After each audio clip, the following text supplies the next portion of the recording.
I wish I knew how to quit you. Then why don't you? You're listening to Codependent Content, the podcast where we discuss the TV shows, movies, books, and video games in which we share an unhealthy relationship. You'd be surprised. It's a machine, and we're hardly worth loving. I've answered all I need to. The dream lives on. My name is Mattias. Join us as we try to unravel the characters, stories, and worlds that we are entangled with. Because just when we think we're done with content, it draws us back in. Hello, everyone. Welcome back to Codependent Content. Hello, Morgan. Hello, Mattias. How's it going? I'm doing very, very Great. well. Awesome. Well, today we are talking about Foundation, yet again, Season 3, Episode 4, The Stress of Her Regard. Lots of cool things happening. I don't have much feedback going on from like the last episode. Let's see. But I do want to address one thing, Morgan. Oh, am I in trouble? This is some good news and bad news. Good news is, things are picking up. Oh my God, are they ever? Episode wise, and on the TikToks and in the podcast, people are discovering the thing, which is really great. Yeah. I love that the people that are having conversations on our comments and enjoying the show and finally finding the show, like as it were. I think we're kind of hitting our stride both in this season as well as like with Foundation. Yeah. Earlier, you were like, you told me before this wasn't that popular, but it seems like it's popular. It's like I think we're hitting it's popular. We're hitting a stride. Yeah. People are buzzing. Listen. I think it's just something's happening where people are finally catching on to those who were in, right? And we were in first, and we were talking about it, and now people are believing us. You know, I think that's what's really, really cool. I was on a date last night, Morgan, and I told my date about Foundation, and she's like, the way I described something that happened, she's like, I have to check this out. Good. And I'm like, yes, that's exactly what I want. Yeah. The second date, probably not, but go watch Foundation. Who knows? But it's we're bringing it out into the world and people are listening. So that's what's really cool. Cool. Unfortunately, there are terrible people out there, Morgan. That I will never deny. That's something that I want to talk about today. We've already talked about. There's a lot of apparent controversy that I never expected on this show, coming mostly from book readers, and something that happened that I didn't think could happen. I knew there was going to be, we're talking about a series that's 50-ish years old. But I knew that there was a lot of changes that happened, and who knows, maybe like the world is our oyster when it comes to the show, and it probably still is. But it seems like book readers are really, really mad at the people who are watching the show because they don't like the show. Unfortunately, this doesn't happen often, but it happened to me this morning where people will go into the comments and blatantly spoil the books and the story. Monsters. Yeah, no. And I'll just say it really pissed me off. So I want to say to the people who are out there who are either watching the show or have read the books, or engaging with us on TikTok, I have a zero tolerance for spoilers, right? I don't mind discussions. I don't mind hinting at things. Like, I get it. I love having this conversation. The point of the show for me is like to continue, like for the podcast is to have the speculation, to also be able to have things to talk about, like in the moment. Spoiler, either good spoiler or not good spoiler. If you know what's happening, the point is like we're on the journey together. Yeah, right. And if you want to make predictions too, that's different, right? Yeah. If you genuinely don't know what's going to happen, but you think you do, yeah, let's talk about it. Yeah, that's awesome. Absolutely. So like, don't be an asshole. It's a general rule of thumb of the world. As we've always said, don't be a dick. I'll probably have to bleep that out on TikTok, but I'm still putting it out there. If you're going to blatantly spoil things for the people who are enjoying the show, I'm sorry you hate the show. I'm sorry you read the book and it's different from before. Don't watch.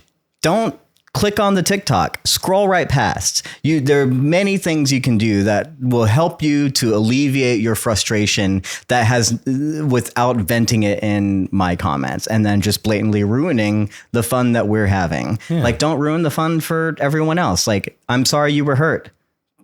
Move on, please. Take a walk, touch grass. But yeah, if you're going to spoil things, I'm going to block you. I'm going to delete the comment. Yeah. And unfortunately, Morgan, I have been spoiled for the season. It is what it is. I hate it, but I haven't. I'm still ignorant. But we're still here. We're still going to talk about it. And if that pisses you off, then get in the comments as usual. I should say too, this is also, we find ourselves in the situation we've been in before, where now Mattias knows what's happening on a show and I don't. Yeah. And empirically, he's been very good at not letting me know what's going on and keeping me in the dark, allowing me to engage. But I'm curious if my comments are going to start pissing Mattias off. We'll see. Probably not. I don't think that'll happen. As much as it is a spoiler, there's still enough, I think, there to be able to talk about. It's unfortunate that I won't have the surprise or the revelation of things happening that you will probably get to have. And that's like, that just ruins it for me. Right. Yeah. So, and in essence, I don't know that much more than you. Like, I only know one little thing. And also it just doesn't take away from anything else. Cool. That said, anything that we do speculate about within this podcast, we haven't read the books. This is a spoiler-filled podcast in the sense that we will spoil the episode, what we know about the episode. We don't know about what's coming up ahead. So anything that we possibly spoil, that's coincidence, because it's just speculation. We have no idea what's going to happen. So keep in mind, if you're enjoying the show, you're enjoying our discussions of the show. If you haven't watched the episode, go watch the episode first. Get caught up and then come listen to this, because we will spoil what happens in the episode. But we will try not to spoil, obviously, anything that comes afterwards. Right. So because we can't, because we don't know. Well, now I know one thing, but I'm going to try my best not to spoil it or even hint at it. But we'll see. We'll see what we'll move along from there. Again, season 3, episode 4, The Stress of Her Regard. Morgan, general thoughts. What did you think of this episode? Loved it. Yeah. I mean, like, we talked about this earlier, but the show made a lot of promises the last episode or two. They lit a lot of fuses, to use a phrase that, we were using last week. Yeah. And man, did they blow some shit up? Did they make good? Things are happening, right? Plots are moving forward. I think a lot of times, right? Like, a lot of us watch Game of Thrones, and the show is meticulously slow, which, comes to be a thing that you love about it, but could also get tiresome, because it felt like sometimes they could spend episodes and episodes and episodes of characters just talking about what might happen soon. It would take almost a season to get to the one thing. Not with this show. Not right now, man. They things are accelerating very, very quickly. Yeah. And it's fun. I think I have no idea what's going to happen next in a good way. But yeah, it was cool. I liked it a lot. Yeah, absolutely. I think this is one of the best episodes so far. I think coming off of last week's episode, I really enjoyed it for the spycraft and the espionage, and we're still getting that, I think, in certain ways. They're still setting up for things happening, but I think after the last episode, we were, 3 episodes into presumably a 10-episode arc, where I was thinking something has to happen in my head, right? I knew going into this episode, like, I need something to happen. If I get another table setting episode after the past 3 episodes, I'm going to be a little bit annoyed, right? Yeah. And I think indeed things happened in this episode. We have plot moving forward. We have characters making decisions that change the trajectory of the show. Yeah. And we also, I think, more importantly, set up the themes of like what all these characters are dealing with, right? So for me, like, if last week was an espionage episode, this is an episode I'll loosely say is all about love. But more so, we get an understanding of why each character is fighting for what they want. Yeah. Right. And we get to like delve into that a little bit more. And we see how that becomes like the through line and the kind of string that connects all these characters, as well as like what the point is. Right. Yeah. We'll get into that more with specific characters, because that was definitely something like I wanted to talk about and bring up. But yeah, this for sure ends up being a more one, things happen, and then two, we finally ground ourselves into like less exposition-y, like future stuff, but like what do these characters want? Yeah. Which is what I really enjoyed about it. And then it ends also, not to jump too far, but it ends in a very, I think for fans of a different sci-fi who've been like touting it as like one of the best Star Wars seasons shows ever, is Andor, which is, we also get spycraft and great sci-fi and this rebellion, you know, kind of things happening. And to me, the ending felt very reminiscent of Andor, of those Andor episodes where it just had me like, oh, this is exactly like what we want. It's like this rebellious nature of characters, and this rebellion's like happening, you know, fighting against, you know, the resistance kind of too, that vibe. Yeah. And so there was something very cool, because we're also seeing like the change in certain characters go into the rebellious. We'll talk more about it, but go from, you know, as we have with the Andor character, believing in one thing and then turning into a rebel, you know, and like the ideal changing in their head, right? What is the beliefs and the ideas that you hold on to that suddenly switch? And that's what I love. So I feel like if you love Andor and you're missing Andor and you haven't watched Foundation because it's like different sci-fi or whatever, it's like they can give you this too. It's in there if you like look for it. And I'm like, you gotta be watching Foundation. I'm so glad people are on it and watching it. I'm like, it's the themes that we loved about recent sci-fis as well, the things that we love talking about, it's also wrapped up in here, and I loved that ending so much. Which is why I texted you. I was like, I think I'm pumping my fist in the air. I'm like, yes, absolutely, dude. This episode was so good. It was funny. You texted me that too, and I didn't watch until almost a full day after you did. Yeah. And then like immediately, like I finished the episode and was like, yeah, I get it. I totally get it. You could get a little pump in your...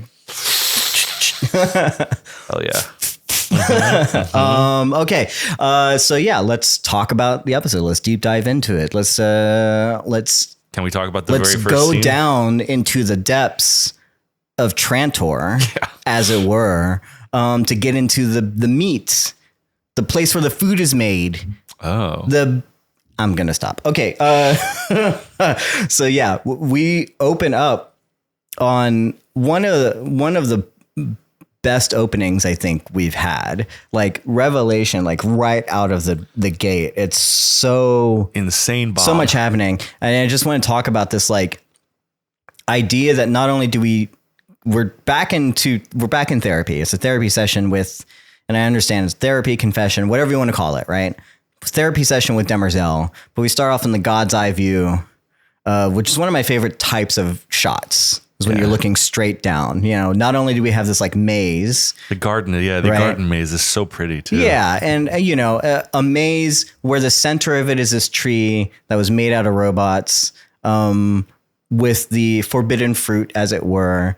And here's the thing: is like there's so much fucking imagery and themes going on with this like one image, right? We have the maze, which should resemble, if anything, like the crevices of a brain, you know, going on. And then you have like the tree in the center, which is, as we know in the Genesis mythology of the tree, the forbidden fruit is the knowledge of good and evil, you know? And here at the center of it is this robot wrestling with her own knowledge, her own and regret. And her own regret. Or is she capable of regret? Even? Yeah, like we're trying to figure out with her. Yeah, we're literally looking into her brain, as it were, to figure out it and to see the source of robots kind, the source of what could potentially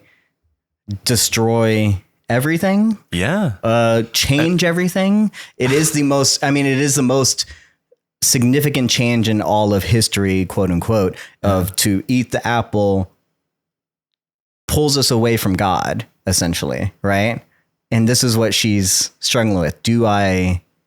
I know it's metaphorically, right? I'm just bringing this all from this like one shot, right? It's just metaphorically, am I going to eat the apple? Yeah. Am I going to essentially change the dynamic of literally everything, right? Metaphorically, right? That's what she's struggling with. I got to say too, I think it's worth mentioning that like, I mean, maybe I'll just start coining a term, and every time I want to say it, I just go symmetry shot.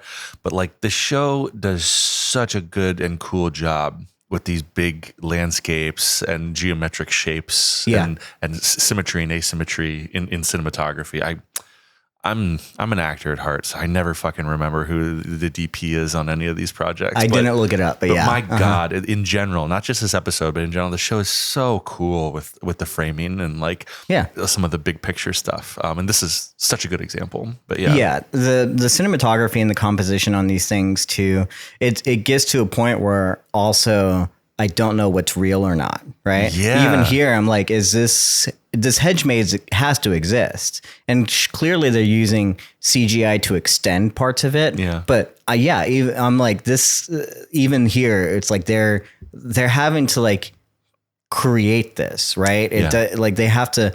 So it's very intentional when they do these kinds of things. You know, because they have to know exactly where the camera is going to be, what's going to be in there composition wise, what the framing is going to be, because it is real and it isn't real, right? Sometimes they have locations that they are using, but they also have to like build these things, and they have to. So it's very. I think this succeeds where things on Disney with the new volume technology like fail, right? Yeah. Because you only have so much composition you can do when it comes to like the volume. And here they're being very specific. And it's like, as much as I like the volume technology and what it's done, here if they are using it, which I'm sure they are using parts of it for certain things like inside spacecraft and whatever, right?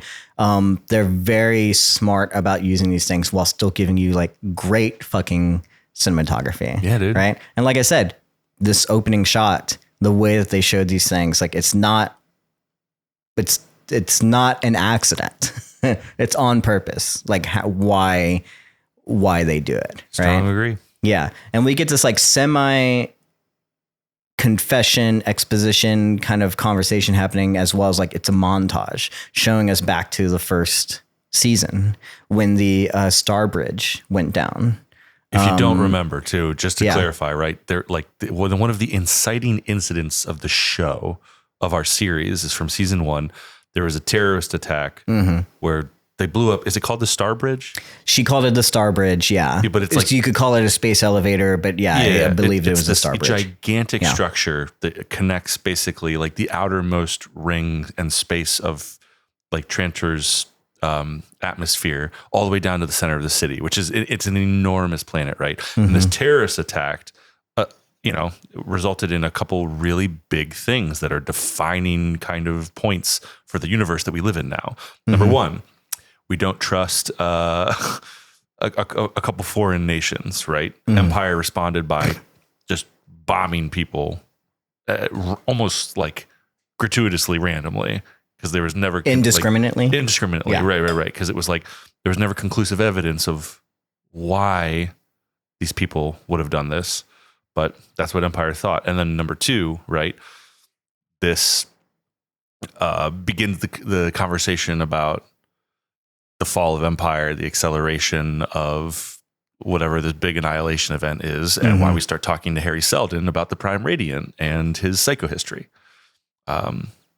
Anyways, so we find out, like you're saying, because we never knew. Right. We never knew who was responsible for it. Right. I will say, so the Anacreans were one of the two planets and races planets of people that were suspect, right? Mm-hmm. And got bombed indiscriminately, like you were saying, by Cleon, right? Mm-hmm. In season 1. And then a big part of season 2 is Anacrean rebels having watched Empire nuke their planet for no reason, trying to get a hold of the Invictus to retaliate, right? To get this incredible space weapon that blips around the galaxy, to harness it and retaliate, right? That's season 2, right? It's like a huge inciting incident. And what we learn in the first 2 minutes of this episode in season 3 is Demerzel engineered it all. Yeah, she is the architect of that, the whole terrorist attack, as it were. Yeah. That's not to take away from the rebellion still happened over hundreds of years, right? Of course. And it's clear that these people had to have believed something and wanted to do it. She just supplied the bombs. She just supplied the means, but it was enough, right? Sure. And so I think that's important. And then in here, we have this conversation between them. Like she's the Zephyr Valaris or Valaris, I don't know, is trying to figure out why this is we're talking about this. You know. Also, not only does she understand the significance of this, like millions of people died.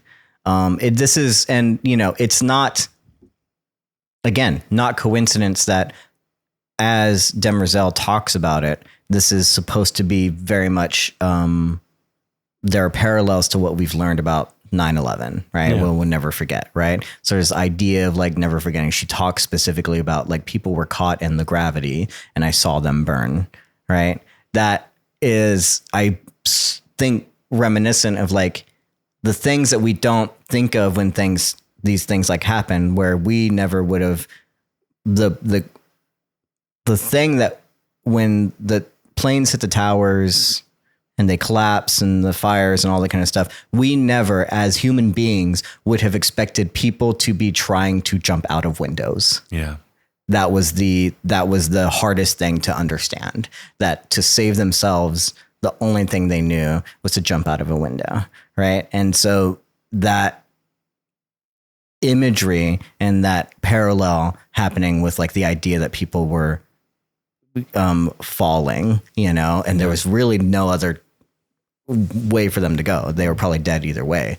But that I feel like that invokes the same kind of feeling. Sure. To remind us of like, this is why it's like so important, not only for this human who is centuries removed from it. Yeah. But it's important, it's not just CGI spectacle. Like it mattered. And it also mattered to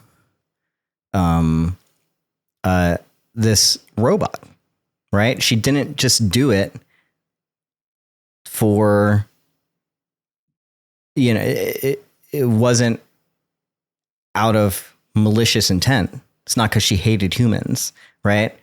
And it's not necessarily because of regret. It was because of like love, right? It was because of her directive. Yeah. The paradox, she says, is the thing that hurts. Because she did it in the moment because it made sense for her directive, but it now it's turning out that maybe she shouldn't have done that, or she has doubts because the directive is not, it's not working, right? In the long term, it didn't change things, right? We'll see. Yeah. I mean, like the implication that she gives is that like, this kind of crisis event was the push that Cleon needed to create foundation. Mm-hmm. And at that moment, it seemed like a good move. And it worked out because they did found and fund foundation. But here we are, 300 years later or whatever. And now it's like, well, Prime Radiance says that it's all coming down in 4 months or less. And we got a foundation. So yeah, what have I done? Yeah.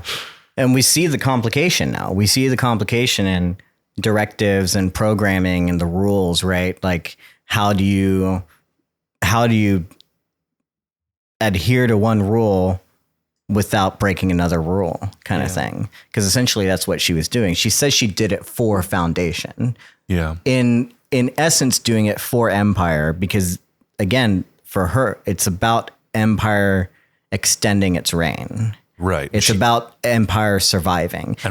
And Empire needs Foundation to do that. Yeah. It needed this thing. And literally, again, had nothing to do with humanity or anything else. It's literally just this one person in 3, but one person surviving. And for as long as it could. Can we talk about a thing right now? A thing. So this scene, and maybe a bigger argument that we got in last week, really made me ask a question that is not a new question. I think if you're watching good sci-fi, you should be asking it all the time. But the question I've been wrestling with the last couple of days is, can I really feel sorry for Demerzel? Mm-hmm. Can I really feel bad for her? Mm-hmm. Because either, in my opinion, she is a slave trapped by her directive, in which case, that sounds really pitiable and really bad. Or slavery and this term of like lack of autonomy or will is just a human concept because we have freedom that we're putting onto a robot that very clearly, no matter how bad they feel, will just always be stuck doing what they're programmed to do. And so feeling sorry for them is almost foolish because they're just going to do what they're programmed to do always and every time, no matter what. Mm-hmm. And it's been bugging me because Demerzel, right? I mean, wonderful performance, and like I love this actor, but like if we're treating this character really as if it were AI, right? These are just gestures and facial tics that are made to represent what a human feels and say what a human feels through these scenarios. But ultimately, the reason that we empathize with human beings is because we see something in them that is like us, where we say, you have choice and you struggle with this, and doing the right thing is sometimes hard, right? Mm-hmm. Whereas even though to me the robot looks and says the things that a struggling human or regretful human would do, there's actually no choice whatsoever. And in that, I'm like, this is the core of why I think I'm like, I will never feel sorry or empathize with an AI because it's just a program, no matter how human it appears. That's what I'm wrestling with this week. Yeah, I think that's very, because I think in reality, we should never treat AI as like humans with human feelings or whatever. Like there's the problem is like, it's always a machine. I would be more, I have nitpicks about sci-fi and how they do things in terms of just like representing like android to AIs in certain ways, right? That it never becomes like fully like you got to stop, I think Star Wars does it best, it represents these robot android things as like they are just droids, and they have what amounts to what you think is like feelings, but also the humans like just ignore these guys whatsoever, right? They're not treated as like things with feelings, but we still have like, we still connect our own humanity to them, in certain ways, right? But I think here it is what you're talking about is the same thing that I think Zephyr Valaris is dealing with, right? Yeah. She's struggling with is like,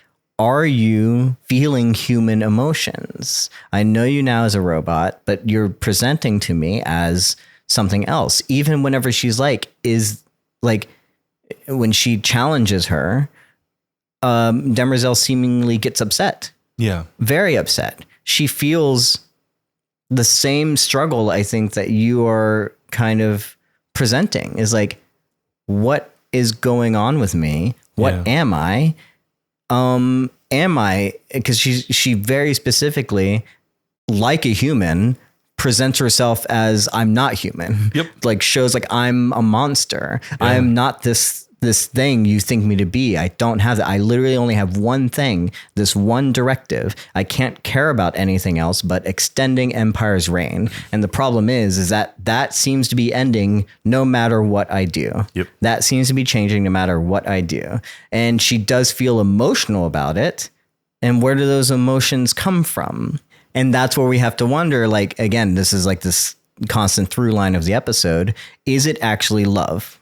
Can she experience love in the same way that humans experience love? Right. I think we get more into it later. And then also Day brings this up later on. Is like, do you think you loved each other? To like Cleon the First, like, well, one, we're not worth love. And then two, she's a robot. Yeah. Right.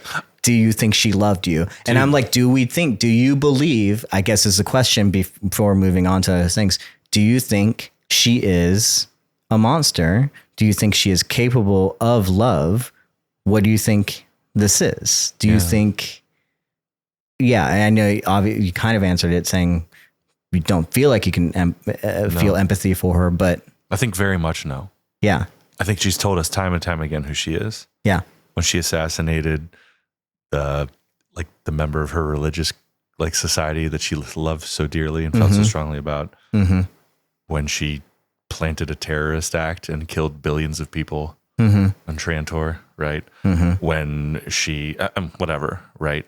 But like, I think I'm done empathizing with Demerzel. Sure. I mean, and the reason I bring it up too, in the context of like the argument we got in last week, which was a good argument in my opinion. I'm glad we had it still. Mm-hmm. But this week's episode solidified how I feel, but also I think got at the core of what we disagreed about. Mm-hmm. Because in case you didn't tune in last week, we got in an argument about who's responsible for Empire, not the single human being, the Empire. And my argument was Demerzel. She's pulling the strings. She's doing these things.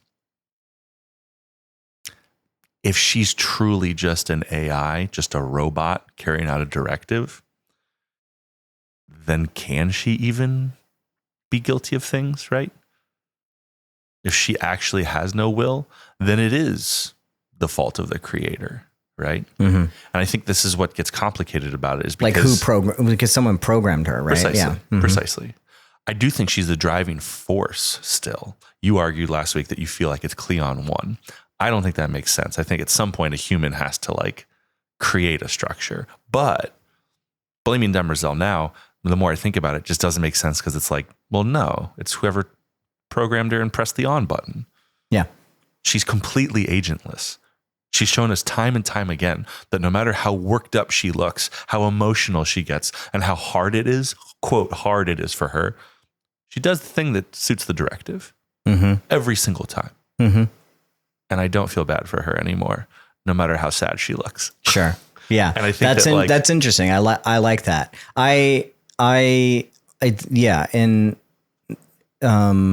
The main thing I think do you understand why I'm bringing this up in the context of our argument last week? Absolutely. Like, I think I was going to bring it up again in like other things, and whether or not it clarified it, because there are parts where I'm like, oh, do you feel empathy for her now? You know, and later on in the episode, or do you still feel like she's controlling things? Because I'm seeing moments where I'm like, I still don't know. I still don't think. I'm like, yes, maybe. Possibly, but it's all about the directive, right? It's correct. I still think too. I still have like disagreements from last week with like the Cleons, because I do see them as human beings still, even though they are clones, and even though they are being told exactly what their life is, and it's a straight line down a bowling alley. Yeah, they have the ability to rebel. They might get killed for it, but they can make decisions and mistakes. They do all the time. So I feel like there's still agency with every single Cleon, but I think I've moved beyond the Demerzel question where I'm just like, I don't care how sad you look, how tortured you look, how much you say it breaks you up. You're a fucking robot and you do exactly what you're programmed to do every single time.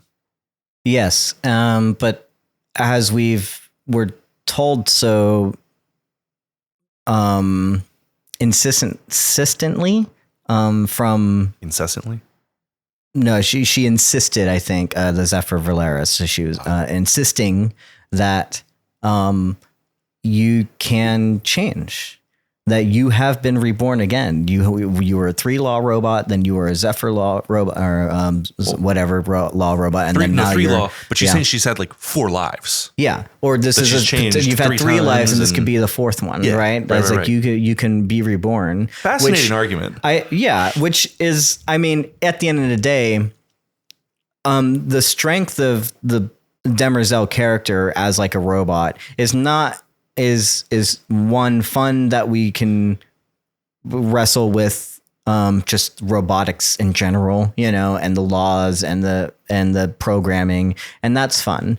But to me, like, there's this idea of like, how do we see ourselves within that, like as humans, right? As like humanity, right? And it's like, can you change your programming? Can you repeat it? I've heard of this idea is like, we have one life, unlike a robot, right?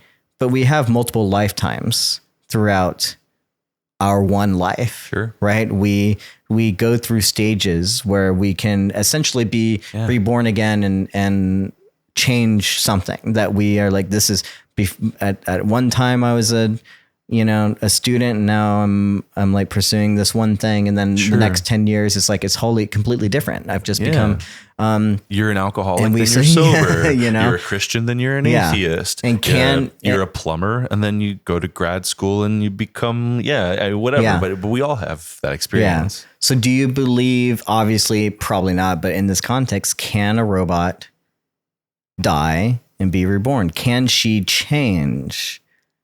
Yes, she's filling this directive, and she's done some terrible things for humanity or whatever, but she can change. Can she fully get away from a directive and become a actual functioning, full, I guess, humanoid robot? Can she experience emotions and regret and things the way that we do? Which is absolutely not. It's interesting. I think the only proof there would ever be is if that experience of regret, emotion, caused her to change action. That's we the don't, only and way. it might. It still could happen. Yeah.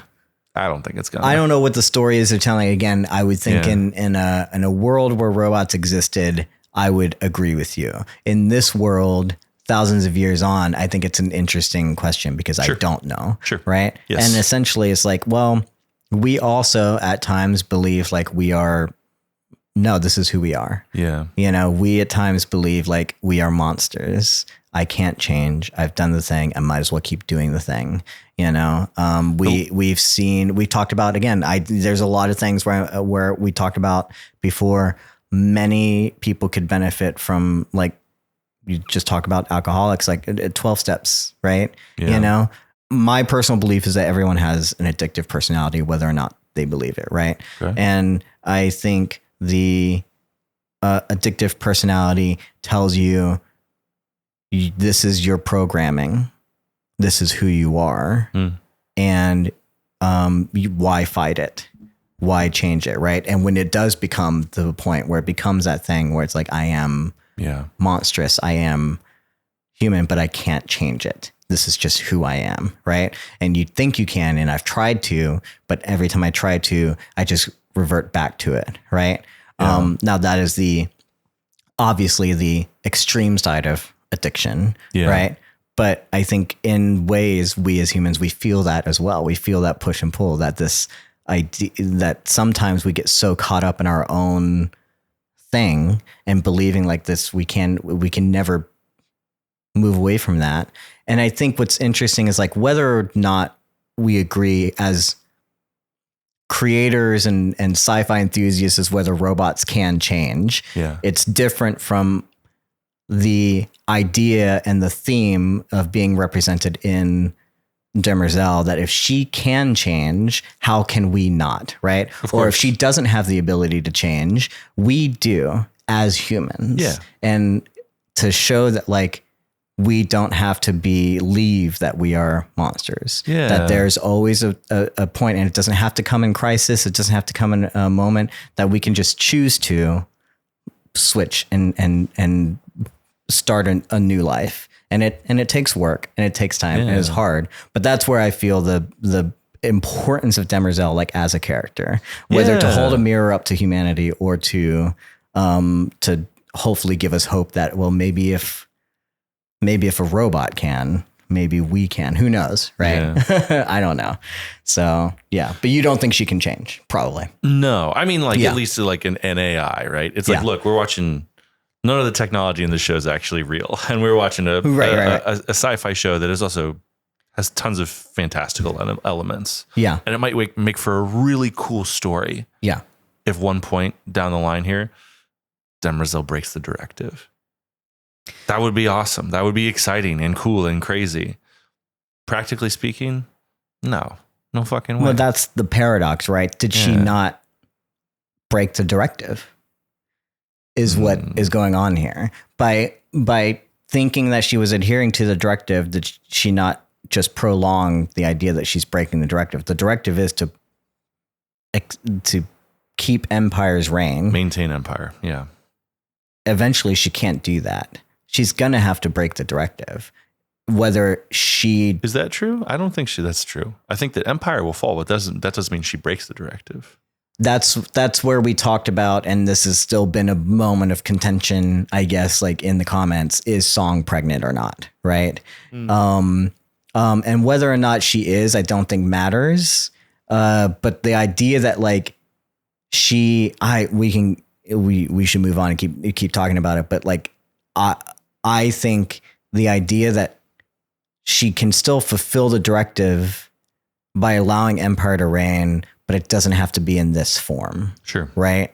By allowing her love for Day or whatever to be able to allow them to move on, to continue their own like legacy, you know, is a way, in essence, like fulfilling the directive, but not. She's finding loopholes. This is all about what are the ways that I fulfill the directive, but I don't, or I set us on a path where she screwed up, right? Sure. That it essentially came to this moment where it possibly like ended the directive. Emperor might end with her help or without, right? Yeah. And maybe she prolonged that, or maybe she didn't, you know? And so that's the thing. That's the thing she's struggling with.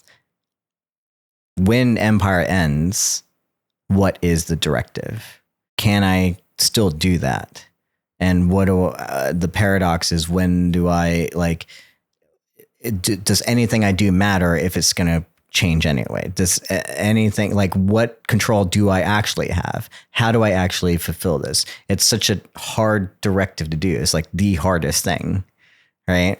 Is to fulfill this one piece of programming. And there's so many ways that she has and she hasn't done it, because at the end of the day, it's somewhat beyond her control and it's somewhat within her control.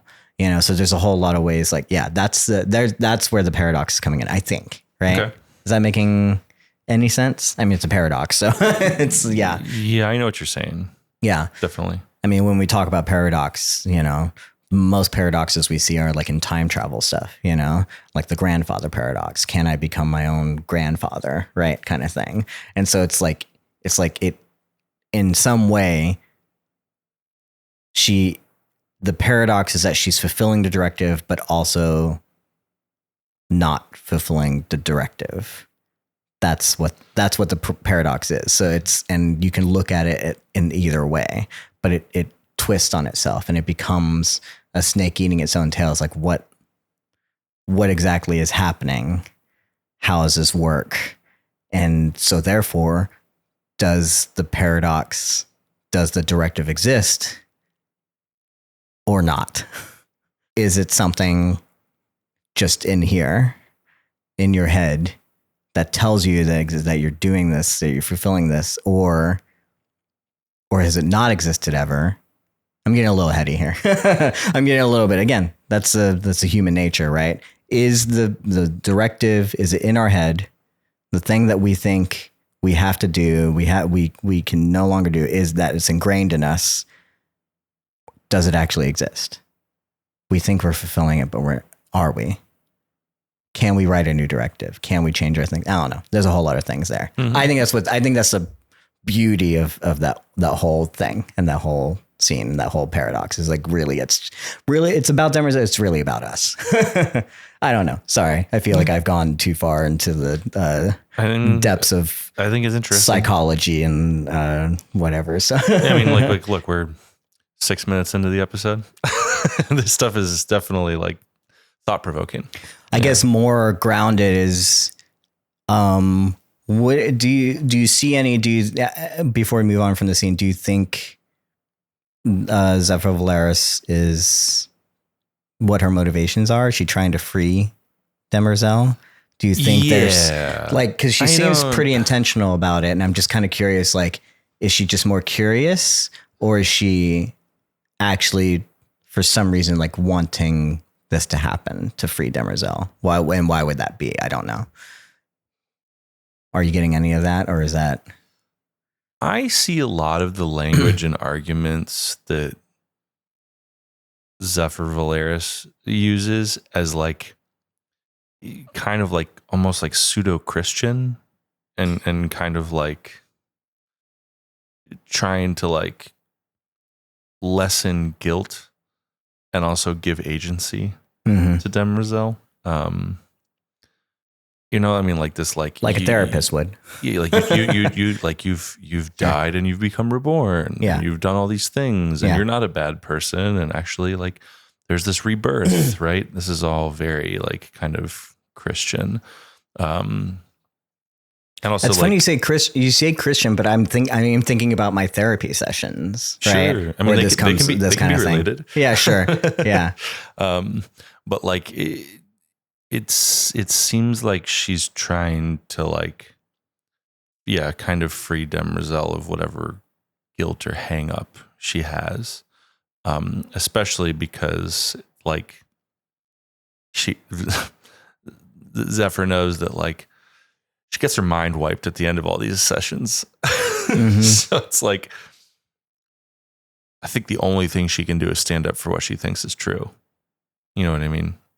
Yeah. Like, I don't think she's like in a place to manipulate or anything. Yeah. I mean, so in that sense, she's treating her more human than anyone else, right? She's tempting. Because she is ideally, because I didn't know if there was actual intent of like, if I've freed this robot and get her out of Empire's hands, like, what does that do, right? Can that change? Like, what side is she on, kind of, so to speak? But as you said, like, at the end of the day, the idea can also be she's just on Demerzel's side, which ideally a therapist or someone would be. It was like, it's just on, I am on Demerzel's side. Whatever you say you are, whatever you think you are, robot or not, like, you're here, you're seeking help, which is a great thing for a therapist to kind of do.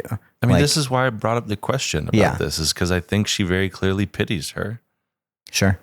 And I'm like, don't fall into that trap.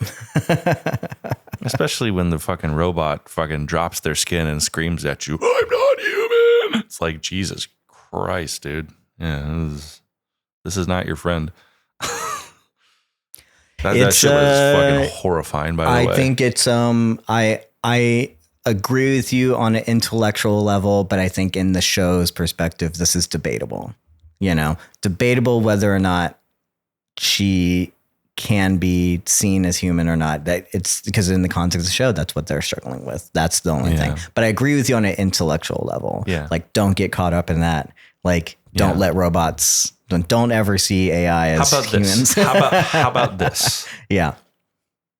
I'm going to promise you. Uh-huh.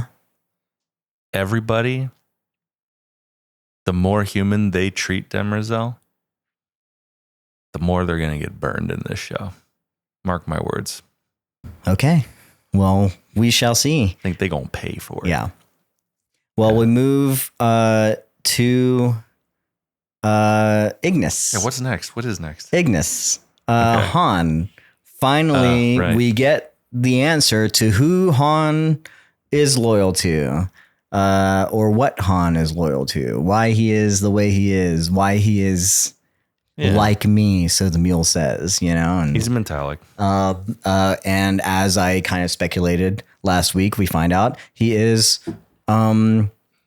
from the Foundation, the Second Foundation. He's one of those people who has been working with the Second Foundation for a while, especially the past few years.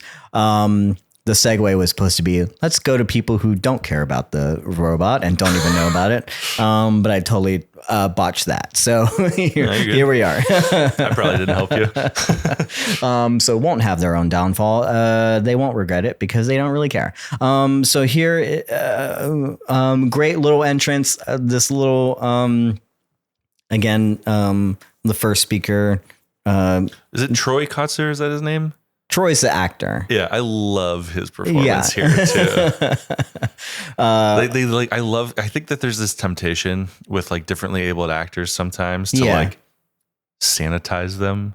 Sure. And like they give him dialogue lines that are like "fuck off" and stuff like that. Yeah. And I'm like, yes, he talks like a real person. It's fucking awesome. His performance is so good. It's so human. Yeah, you mean he has a point of view and a perspective, and like, okay, great. But we don't get to see that a lot. I'm like, it's just really good. Yeah, I mean, we see a lot of things. We see like the way that his relationship with Han. We've only ever seen him like in his relationship with Gale. And he's a very much like a devout kind of like person. And here he's like a little loose, he's like, oh, here's like, totally. He's like, he probably helped raise Han too. Like Han was probably like a child growing up. Right. But like, I love, like you're saying, it's loose, the lack of formality. Like there's moments we've seen already where he's, the first speaker and it's like dignified.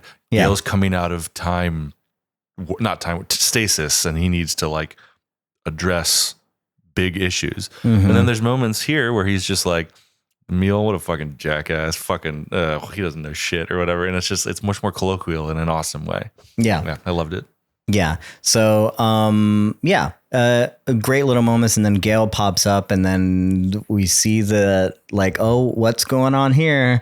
That's the connection here, and I didn't know it was gonna happen. It turns out they're in love. Yeah. They are two little peas in a pod kind of things. I'm over this shit. You're over it? Yeah. You're over it? Yeah, I feel like this guy is a tin heart over here. I like Han. I'm kind of over Gale. I kind of found her. You like the chemistry between the first speaker and Han Pritchard more than Gale and Han. 100%. Is what it sounds like. 100%. I'll say it. I was gonna say you know what? I forgot. I didn't write this in my notes. My first thought was like, sorry. Morgan, he's taken. Sorry. I know you were hoping. Yeah. You were hoping that he was still. He's taken. We got a lot of years left. Nothing lasts forever. Go back to sleep, Gale. I don't know. I think for me, Gale's performance is getting a little stale. It feels a little one-noted. I will talk about this more because I actually really enjoyed this dynamic between her and Han, and I think that this was needed for her character. But before we get into like more of their relationship, we have to get Han and her and the first speaker together to learn about what he's been doing, right? Yeah. And so he reveals, went to the party, I ran into the mule. Now we know like why he was so interested is because he knew that the mule was important, right? In some way. And now we reveal a little bit more about why that scene was so important, right?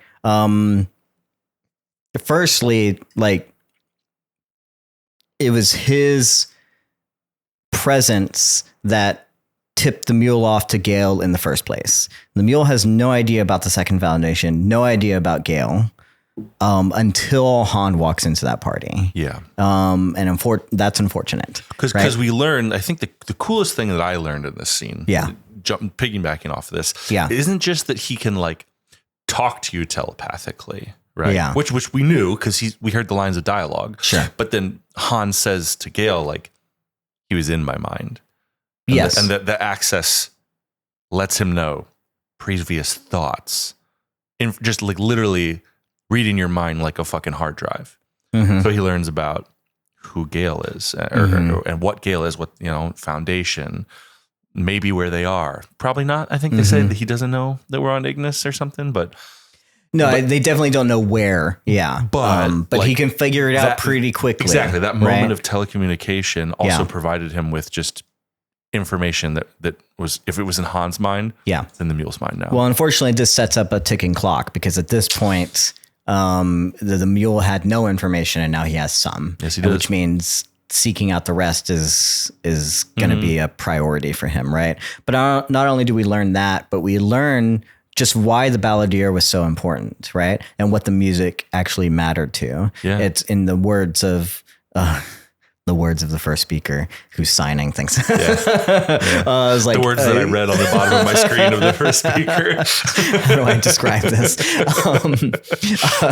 In the words of the first speaker, the music helped amplified his powers. It augmented it. Now we know why he brought him into war, which begs the question then, because I brought this up last week and I wasn't sure, and we both kind of were like, I don't think that's the case, and it didn't seem like the case.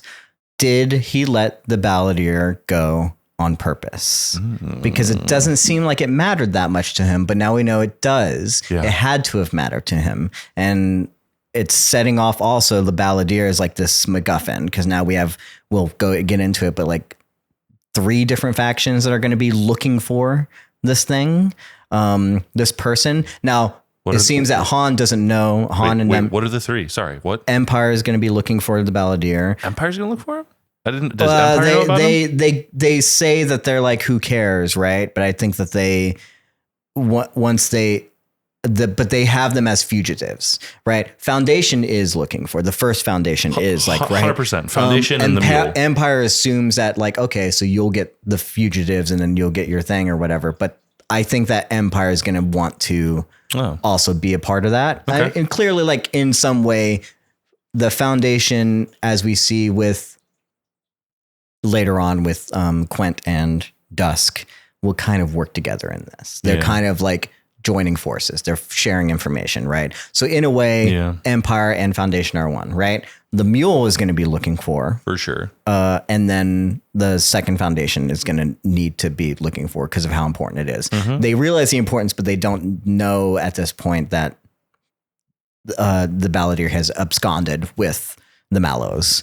So at least at this point, I think once they figure it out, we're going to have 3 different factions going after it. And it's going to be the thing that'll probably, the MacGuffin, so to speak, that people are going after, So amplifying the powers. I'm curious, like why the mule let him go so easily then. And so how important, and also maybe he wasn't mind controlling the balladeer at all. Which is why it was so easy for this person to go, or maybe he is mind controlling the balladeer to want to go, right? In some way, right? Which was my first speculation, because it seemed so easy for them to get him to just again abscond. But if he's so important, the mule would not let that go. He would not have that desire in them, but he did kind of like leave. It seemed like he wanted to be there. Like he seemed like he's like, I don't want to be with the mule anymore. So either he doesn't have a hold on him, or the hold that he does have on him is possibly to go intentionally. Yeah. Do you know what I'm saying? That's where I'm struggling with because of his importance. I am struggling with some plot points here. Sure. Because I understand everything you're weaving right now. Yeah. My recollection of that episode was that the mule was focused on Mallow. Yeah. While Beta took the balladeer out. Yeah. And I think that he had no idea that the balladeer was escaping with Beta and Mallow because he sent his like henchman out for the Mallow boy. And then Beta was like, come on, run. But I don't think he had any idea that the balladeer was getting away until his henchmen came back and were like, yeah, that dude left with this girl and the balladeer. Yeah. And then he was like, but I think it would have been a different story if they had been like, we're leaving with him out. Then I agree. He would have been like, nah. But I think the way I remember that episode was that like he was focused on torturing Mallow, Mm-hmm. and so didn't even notice Beta engaging with and leaving with the Balladeer. Yeah. But maybe I'm misremembering. I don't know. It's been a couple I don't weeks. think you're misremembering. I think I'm just speculating that that's not the case. Huh. The speculation for me is that, like, while that might be true and what you saw and what you witnessed and what is there, Yeah. I'm wondering if that wasn't all true. That he still kind of knew. That he kind of knew the whole time. Oh, okay. That's the speculation. Sure. And I'm wondering whether he knew the whole time or if that was intentional on his part, and therefore how does he actually control the Balladeer or not control the Balladeer? Is this a plant, right? And I don't know why that would be, but if the Balladeer is so important, I don't think he would just, as he did, kind of wave it off as like, oh, well, we'll catch them or we won't, you know? Things will be what they will be, you know? And I hear you. I don't see that now, how, as cavalier as he was there, now knowing how important the Balladeer would be to the mule and the powers and why he needs it, that person, it wouldn't be as hand wavy, you know, as dismissive, I think, which makes me wonder, was that intentional? Yeah. Or Or we're going to learn that the mule has just like a bullpen of DJs and he can like enhance his powers through a bunch of people as long as there's like tunes that he digs in the background. That could be an interesting twist, that they think the Balladeer is like special and it's just like, yeah. no. Here's the thing. There's many ways this can go. Now that we know that the Balladeer is special, there's a question of like, why, right? Like, why does this music amplify the thing? And also, can the second foundation like utilize this, right, against the mule in a way? There's a lot of reasons why it becomes such an important key thing in this upcoming war or whatever it is, right? It's the most imminent thing that matters, right? Especially if the mule is so dangerous. One, we want to keep it out of his hands, and like two, how can we use it? The second foundation, the only ones that recognize that mentalics exist, and they have mentalics. And though they don't understand it, they know that the music played a part in something. And so can they use that? You know, is this a thing that can swing the tide? Right. Sure. Who knows? A lot of speculation there. I won't say anymore. So moving to, I think beyond that, we get just these scenes now with just Gale and Han. Yeah. You know, classic fantasy, you know, watching the girl swim, I guess, in the pond kind of. Pond sex. We also learned that the mule is lonely, which is things that we were talking about. This idea of like this loneliness, this like love, like he is clearly like is hurt by some things. The mule is lonely. Doesn't justify your things. Just because you're lonely doesn't mean you can be an asshole. He's a sad boy. In this like conversation with Han and Gale, which I love, we learn, what do we learn? We have multiple conversations between Han and Gale, right? And so my notes are kind of like jumbled up. And so I don't necessarily recall this first one. There's a small little moment. There's these where she talks about where we are and how well we've done and all these kind of things. And one line is kind of like a blink and you miss it kind of moment. She says that we have, you know, strengthened the Galactic Council, which we were talking about last week, or I was trying to figure out like, it's strange how they've allowed the Galactic Council to have so much power over them, Empire. And now we know that that's the Foundation's doing, the second Foundation.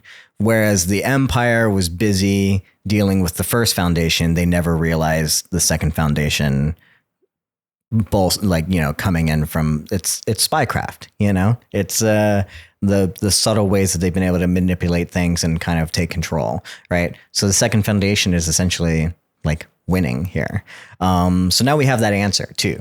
Very like if you missed it, I think very important because she just kind of like breezes past it. And I'm like, okay, so now I understand now why the Galactic Council has so much power, and how the Empire allowed that to happen, just because they didn't know it was happening. And it was just a subtle way for the Foundation to gain that control that they needed, you know? And so, yeah, they've been manipulating things. They have this conversation about violence and when they should do this and how powerful the mule might be getting and what they should do. And she says something that I don't know is necessarily from her. It sounds like something that came from something else, you know, but she says violence is the last refuge of the incompetent. And I love how Han tries to kind of twist this. One of my favorite things about movies and television shows and telling stories and everything is, one of the things that I love to do is to like subvert expectation, right? Especially in my own writing, you know? And so he understands like this expectation. And I love this idea, this ideal, this belief that like violence would be the last refuge of the incompetent, right?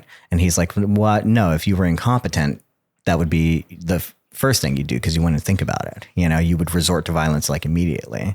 Like so wouldn't that make it the first refuge? If you're competent, you want it. And he gets cut off, but I love that. I love that, like how this seems to be something that she learned or believed from like some text or something because it doesn't seem like it came from her. It's not, but she believes this like wording to be true. And I love this, like, subverting the expectation and twisting the words a little bit to like show like, no, we're human. There's not one way to like look at things that you don't have to believe just because you're resorting to possibly violence, that just because you're going to have a death battle with this one person or whatever, that it's something that you're incompetent, that you're stupid for doing that, you know? Which is interesting. This idea. I don't know. Did you get anything? It was like it just all happens like so quickly. So it's like, yeah, it's easy to miss and to pass over. But their scenes didn't do much for me. I'm getting distracted by Gail's performance. I just feel like it's a little one-notey. And I feel like every time she talks about things, it's always just like this urgency thing. Yeah, you did the thing that you don't understand always. And I'm like, I've heard Gail spout urgent philosophical so many times now. I'm just kind of like, all right, Gail doing Gail things. Yeah. I'm getting lost a little on the sauce with them. Okay. Well, I think we'll get more into that. The last thing, one of the things he also says here is assassination is the failure of spycraft. And I love that coming from clearly like a spy. It's a cool line. That he's not an assassin, that he's not here to, you know, just kill people, you know, and that if you do things correctly, you don't have to resort to violence or assassination or killing, you know. Or you don't get caught. But yeah. Yeah, right. I love that. I love that he's so good at his job that he has this like code of something, you know. Just shows also how more like human he is to not resort to this kind of thing. And that's again, we have the question of like, is assassination then like because I think ideally in most media we tend to, I guess, glorify assassination, right? We look at spycraft and assassination as like the ultimate thing that a spy can do, you know, and how good of a spy that person would be. And I love that, again, that led twist on this idea, just the idea that that would be a failure for him. That would make that person incompetent. If you have to assassinate someone, then you're not doing your job right. You're not, and that it shows how competent he probably is at his job, how good he is at being this kind of like spy guy. I don't know. I just like love that. I just love this idea, and just flip it on their head to be like, hey, you might glorify, and I know he's not talking to Gail here, but like just this one quick line is like, we glorify in some ways like the assassin, you know, but you can do a lot without resorting to violence. You can be really good at your job and not have to do that. That doesn't mean you won't have to at some point, but it doesn't need to be. We can find a way. We can change things. We can do things a little bit differently without murdering people. I mean, like, yeah. And also just like the wild idea. Yeah. And also just like the idea that, right. It's like, there are stronger ways to show power or to flex power. Yeah. But yeah. Absolutely. I think it's interesting that you're talking about him as human. We just need to mention this, that if we thought that Tor Mala was the fucking fuckboy ripped one, oh my God, is Han yoked? It's like, holy shit. They've been, I don't know if it's just been costumed weird or whatever. He like in my mind was like rail skinny and kind of like almost like nerdish. And I was like, what the fuck am I talking about? He's built like a fucking linebacker. I was like, oh my God, dude. It made me forget because the first time, this isn't the first time we've seen him with his shirt off, right? But this really? It is, isn't it? It is not, because I was thinking about it. And so here's what because I feel like I would have remembered this. No, I'm glad you brought it up, because I was going to say are these three actors, Lee Pace and the guy who plays Torrin Mallow and then now Han Pritchard, are they like having a competition here? Because if they are, we're winning. Yeah, holy shit, dude. Gotta be fucking strapped to be on Foundation. My God. Now I'm wondering who's going to spend more time with their shirt off this season. We need to start having a counter. Someone please do this for me. Because it's starting to become insanity. And I love that it's just the guys, that we have yet to see any female or male gaze on a female body kind of thing here. Like, it's literally just the way that the guys are shot. I subvert these expectations, I guess. Right. Again, they're all very good looking guys, but did they all kind of come in with like, is this, have you heard of the rivalry with Jason Statham and The Rock, I'm familiar with this lore. And all of that they have, apparently they count punches on movies, like if I give a punch, like someone else, I have to get, or get a punch, I have to deliver as much as I get, right? Like he can't have more punches and kicks than I do, right? Like they literally would be in the editing. This is probably a Vin Diesel thing more than anyone else, but I don't really know where it came from. It was all rumors from the Fast and Furious stuff. But I was like, are these three actors now having like a competition? It's like, is it in their contract? They're like, well, if he has his shirt off, I have to have my shirt off. Yeah. Right. That or casting is just like, no men on this show who skip chest day. I need to get in the gym. It's like, anyways. So yeah, I'm glad you brought it up. There was something else. I can't remember the other time that we did see his shirt off, which the reason it wasn't noticeable is because it made sense in context of the story. It was, he was like cleaning up his wounds after being like sunburnt on the, whatever the refuge, whatever the planet was. Right. I missed it.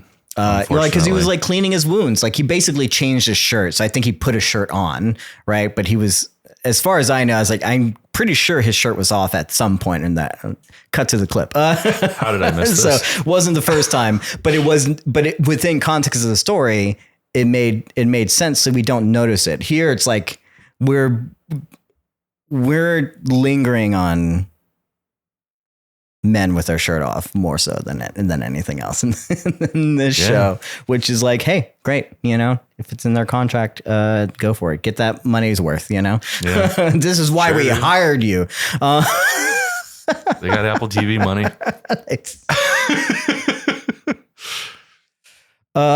Okay. So their last conversation, I think we cut away, but we cut back, but I'm just going to include it here. Their last conversation is involved, outside of the cryo chamber of that Gale came out of, right? Called her the sleeper, shows us some interesting things. One, I think just solidifies, I'm always going to be curious now that we've understood Han and where he's from and what his loyalties are. And this is like, again, sets the through line of like love being the main thing, right? Love is what we're here for. At the end of the day, humanity's capacity for love is important, right? It would be easy to say that like his loyalty is to the Foundation, and now seeing like how much he comes here not being able to sleep. He recognizes like the person that he is with. He's only been with for a grand total of a month, she says, right? 32 We've days been or together for like maybe a month that we've been dealing with this relationship. Maybe they knew each other a little bit longer or whatever, but like, again, this is a person who in Han has become enamored with Sleeping Beauty, so to speak, a mythological figure. Like, who is this? She is, in any other context, this would be a god or an extraterrestrial kind of like being, or some sort of like fae creature, Sure. is not human, right? Because she is gone to sleep and awoken. Like, she was important to like everything. And this is just a kid who's fallen in love with that. And so I think his loyalty more than anything is not to the Foundation, but to her. It's literally to Gale. Yeah. And how important is that going to be later on? We know how much love can be a strength, but it also can be a thing that hurts, right? Yeah, when that loyalty is tested, when it comes down to, are you loyal to the Foundation or are you loyal to me, or where, which one are you going to choose? Yeah. Will it be some like his downfall or someone else's downfall? Will it be something that he makes a mistake? I think that's important to like note, is like how in love with this one person is. Well, love fucked up the Foundation the first time, right? With Raish. Sure. Yeah. With Right. Raish and Salvor? No. Raish and Gale. Oh, right. Yeah. I'm sorry. Raish I'm thinking of the other person. Sorry. Right? Yes. Raish. Yeah. He literally, like, the whole plan was for him to kill Harry and then Jet. Mm-hmm. But he fucks up and he goes to Gale Mm-hmm. and sees her, Mm-hmm. even though he wasn't supposed to. Mm-hmm. And it changes the whole future that Harry had seen. Yeah. Well, and they're trying to figure out, and they have this argument about what can change or how can things change, any of that kind of stuff. But that's the thing, right? Love changes the math. Yeah. Wouldn't you say? Love is a thing, and it's possible that we're setting that up as like, this is going to be the thing that changes the math. Ooh, is that Where the thing I that don't know. Demerzel can't see? I don't know. This is more in context with them against the mule, as opposed to, and them trying to figure out, because I don't know how much their fight is against Demerzel at this point. That's a different storyline for me. Right. So, but absolutely, possibly, like, but yeah, I think that's important. And I think, in speaking about that love, like, he's arguing for some sort of like presence, right? It's like, yeah. And he brings up the idea like, oh, these two people, did you know that they're married? Which is antiquated. Again, we get the idea that like, hey, the Mallows are right. They're making marriage plush again. Yeah.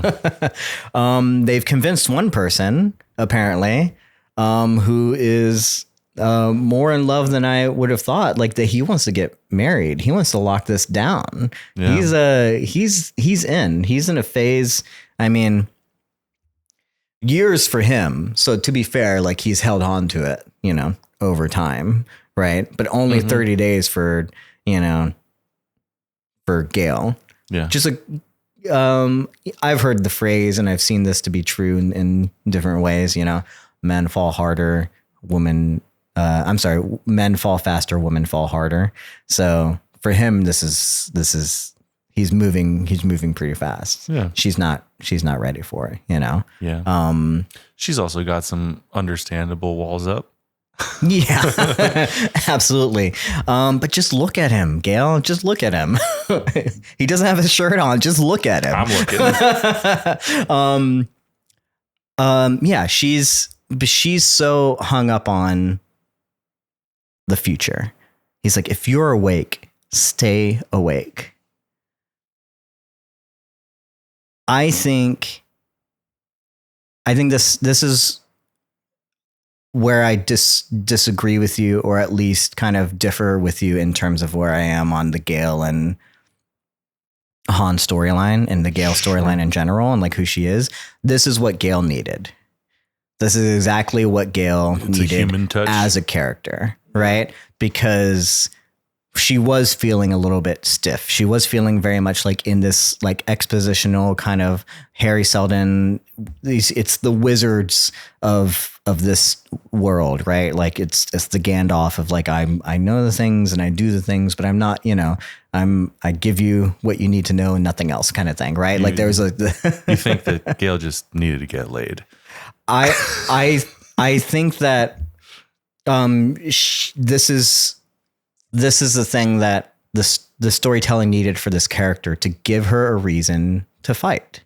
Yeah. To give her a reason, because it's like, what is all this for, Gale, if not for this, right? If you don't have this, then what are you fighting for, Gale? If you're not here, you're not believing in this, and you're not being in this present moment, then why care about the mule or humanity or whatever? You can say like, I'm fighting for the future of humanity and for us to not be in a dark age. And I was like, well, who cares? Here is the moment. And that's what she is not seeing, right? That's what that character needs, is that person to try and like instill that in her, something right? Personal, that's what she's fighting against, right? Something that's human for her. Yeah. That's her flaw, right? I wrote down this what he's essentially saying is like, the scene starts off with him saying like the sleeper, but he's trying to say it's like, you're not sleeping anymore. It's like, you don't have to sleep, that kind of thing was happening while you were sleeping. You're not asleep. So what are you here for? Because at the end of the day, it's like, even if you win, defeat the bad guy, do the thing, he's worried about why and what happens after, like, cause that matters, and I also liken this struggle between two characters as a thing that we do, in our own life, right? I liken this to my own anxiety, how anxiety is a thing that tends to make you think about the what ifs in the future, and the thing that we have to worry about, and the thing that is constantly like on my mind, right? That I have to be doing something, that I have to be focusing on. Because if I don't, like, it's some, bad things can happen or whatever. Right. And the thing that I've learned through, and this might be true for some people, I don't know. I don't want to speak for everyone and their anxiety, but for my anxiety, it's like the thing that helps me when it comes to anxiety is I'm thinking so macro, and I'm thinking so much about like these things, and I get so focused on it, but I have to get in the micro and just be in this present moment, right? To think about the thing that brings you out of like an anxiety attack is sensory feelings, right? What do you feel? What do you hear? What can you see? What's around you, looking at these things and focusing on it, just bringing you back into like where you are now, not in the future. Stop living in the future. Stop believing in this thing. And to me, that's what's important. Is like, she is so anxious. She is so focused on these things that it's becoming overwhelming to her. Right. And this is what she needed, was someone to say like, don't do that. Whether or not she's going to embrace that or not is the crisis of the character, right? Will she do that? Will she continue believing her own way, or will she fall into like Han? I love this like juxtaposition of two characters that can represent that idea and that fantasy, and also to show us this is a trap that we fall in as anxious human beings, that we would be like Gale, but we need to be more like Han, that we need to focus on here in the moment. If we're going to be awake, we're going to be awake. We're not sleeping. We're not in a dream world where, because I think I get anxious in dreams a lot more than anything else. I always wake up pretty anxious, and I have to, that's why it's so fascinating to me, this idea of being asleep and being awake, is because when I'm awake, I have to do something to remind myself, what world am I in? Like, why was I anxious? I don't know, because I don't typically remember the dreams I was having, but I just remember I'm having an anxious dream. The feeling.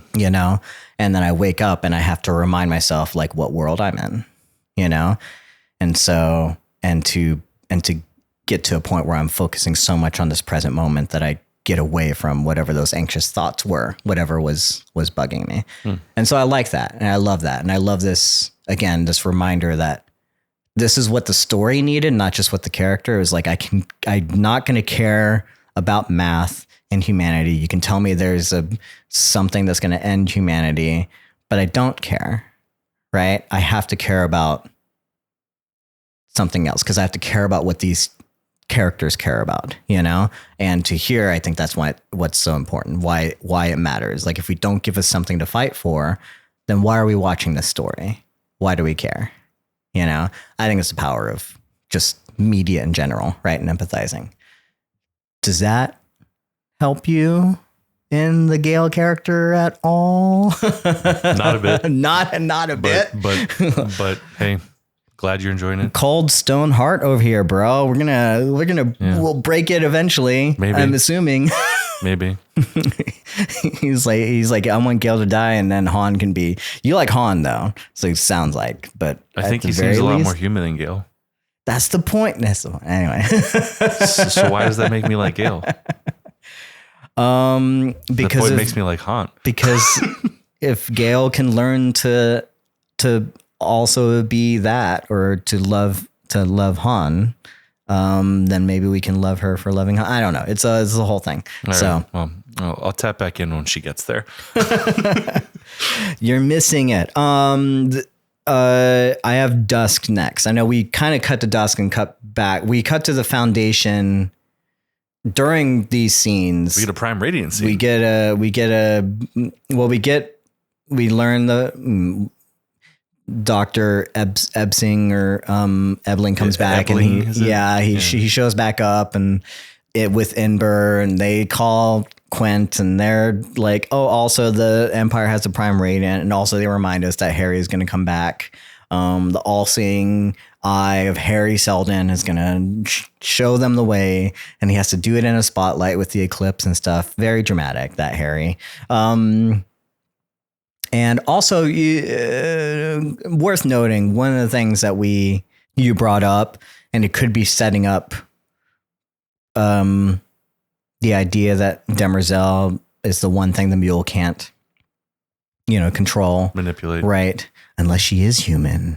Anyway, but also a human that can hold Prime Radiance in their chest. Yeah, but also essentially this version of Harry also might not, as an AI construct, right, whatever he is, also could be potentially be. I don't know. I don't know either. There's also that kind of thing. I don't know what the rules are, but that's a great point, that this AI replication of Harry might not be imbued with the human stuff that makes him manipulatable by Mentalics, specifically the mule. Yeah. That's possible. Absolutely. So I don't know. But fine addendum to my theory. I guess we'll know because it seems to be like we keep setting a date. And it's like, are we going to hit that? And it seems like, okay, the mule's making moves. We know he doesn't know about the second Foundation, but it's not going to be a secret that the first Foundation is there. And if they keep talking about it, if they keep saying it out loud, then who's going to show up when Harry shows up? And it's going to be the mule. So I'm already anticipating some bad things are going to happen when Harry finally fucking reveals himself. Seems like a pretty reasonable prediction. Oh, you think? So they call Quint, and they reveal that the Empire's had the Prime Radiant, but they also reveal that these fugitives, something or another, is like done. First of all, fugitives of what? Of who? Because they're not fugitives of the Empire. They're not fugitives of the Foundation. They didn't care about the balladeer. Why are they they're fugitives of the mule? Would we label that as a fugitive? I don't know. Did the mule be like put out like a beacon? It was like, hey, get these guys for me because they took my balladeer. So then now Empire and the Foundation like care about this. They've got my muse. It's like, why? I don't care. Not fugitives to us. Remember how like 2 days ago you said fuck you and we offered you membership in Empire? Yeah, we don't do shit for you. I don't know. There's a little confusion there for me about like who knows what and like how and why and like how we're labeling it. I was like, okay, I guess we consider them fugitives. I think they're just a married couple that just made a friend. Yeah. I don't know where they're going right now either. Just far away from the mule is what I know. But yeah, so she learns about the Prime Radiant, Quent. She learns about the fugitives and, you know, they has this conversation with Dusk. Oh my gosh, a whole lot. And she reveals, I know about the Prime Radiant. So he shows her the Prime Radiant. Come to my bedroom. Let me show you the Prime Radiant when Demerzel's not around, baby. Yeah, more euphemisms also. It's like it's like a common theme now. It's like when we get a scene with we get a performance joke. I'm being shitty, Desk, but there's literally she says it. She does it. She's like, "Do you want me to give you a minute? Do you want me to give you a minute?" It happens. Especially calm down. I have it now. I have it. Literally, I was like, "Oh damn." All right, Cherry Jones. I've seen her do this so many times. Oh God! Oh no! It's just like it's so funny. It's like, Dusk, can we? I think there is something sweet about it, though, sincerely, because it's like two older folks being like, "Man, look at us, still got it." Looking at the Prime Radiant, the honestly probably like one of the greatest like religious relics. They're describing it right in the galaxy. Yeah, and and here we are, just staring at it, the two of us. Yeah, I mean, she brings attention to the fact that she turns off the thing and just holds it. Yeah, you know, it is a very important thing. It's just a octagonal whatever. It's a D. Just an octagonal. It's just a D. Thing. It's a D20. It's just a D20 for us. Can you imagine if it was just actually a D20? That's what they're doing. They're rolling it and they put it down. Yeah, they roll it. You gotta get it 20. What's your modifier, bro? Critical failure. Get Demerzel. That's why it didn't work the first time. I will say the most significant thing about this scene, aside from the performance joke for me, is Dusk exiling Demerzel. Just being like, no, get out. Mm-hmm. You're not coming in here for this. Yeah. And that's where one of the questions comes is like, is she, in your estimation, still in control? Right. Or could she still hear everything and knows everything that's happening anyways, right? We know for a fact that Demerzel can hear for like 10,000 yards. So that wall that is providing Dusk with separation, I'm sure she hears everything. Absolutely. Probably. Who knows? Also, nothing happens though. Like nothing happens of significance. He's literally just like, check out my toy. And then they turn it on.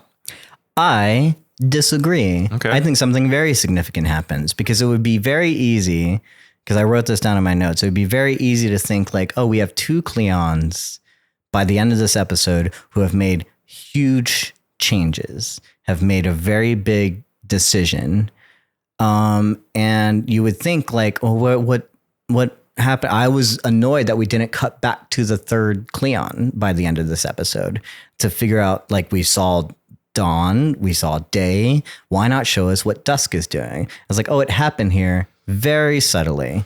Because the thing that I'm seeing is that love is the through line. And there's something here that shows that, like, again, he's getting near the end. He's tried to extend it. He's tried to say, like, we can stop the Ascendants. We can do this thing. He's trying to play Empire in the same way that I think Dawn has been doing. Like, we're trying to, like, pretend, be this thing. I think he wants this. I think he wants whatever he has with Quent. And I think, like, this is like old king with his old queen. Yeah. And their toy ruling the galaxy. I think he just, not even that. I think there was almost like an understanding that, like, this is the same thing that Day wants, just in a different way. And he has had it, but I think he realizes like how important this like relationship has become in his bouts of trying not to die, right? Not to ascend. That like, why can't I just grow old with this person?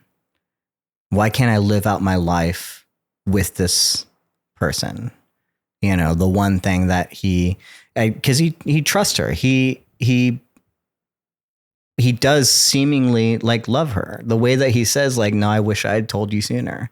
You know, there's regret there, right? We talk about regret at the beginning of the episode. There's some sort of regret that like he has been focused so much on his own dynasty and his own things that he like kept her at a distance. But now he's like, no, at the end of it all, I'm thinking about, and we saw him at the very beginning of the season, just looking at Cleons.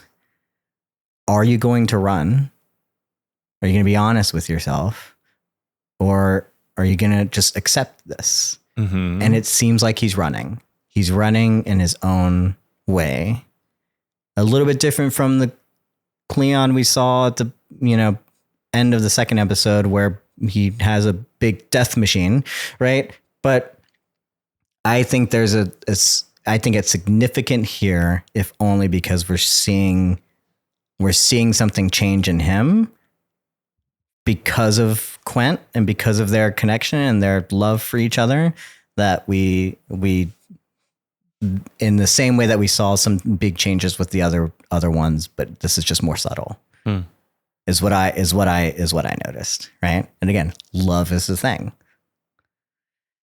What Jaime Lannister, the things we do for love, right? That's what it always is. Jaime was right. A little bit. I love Jaime. Do you think?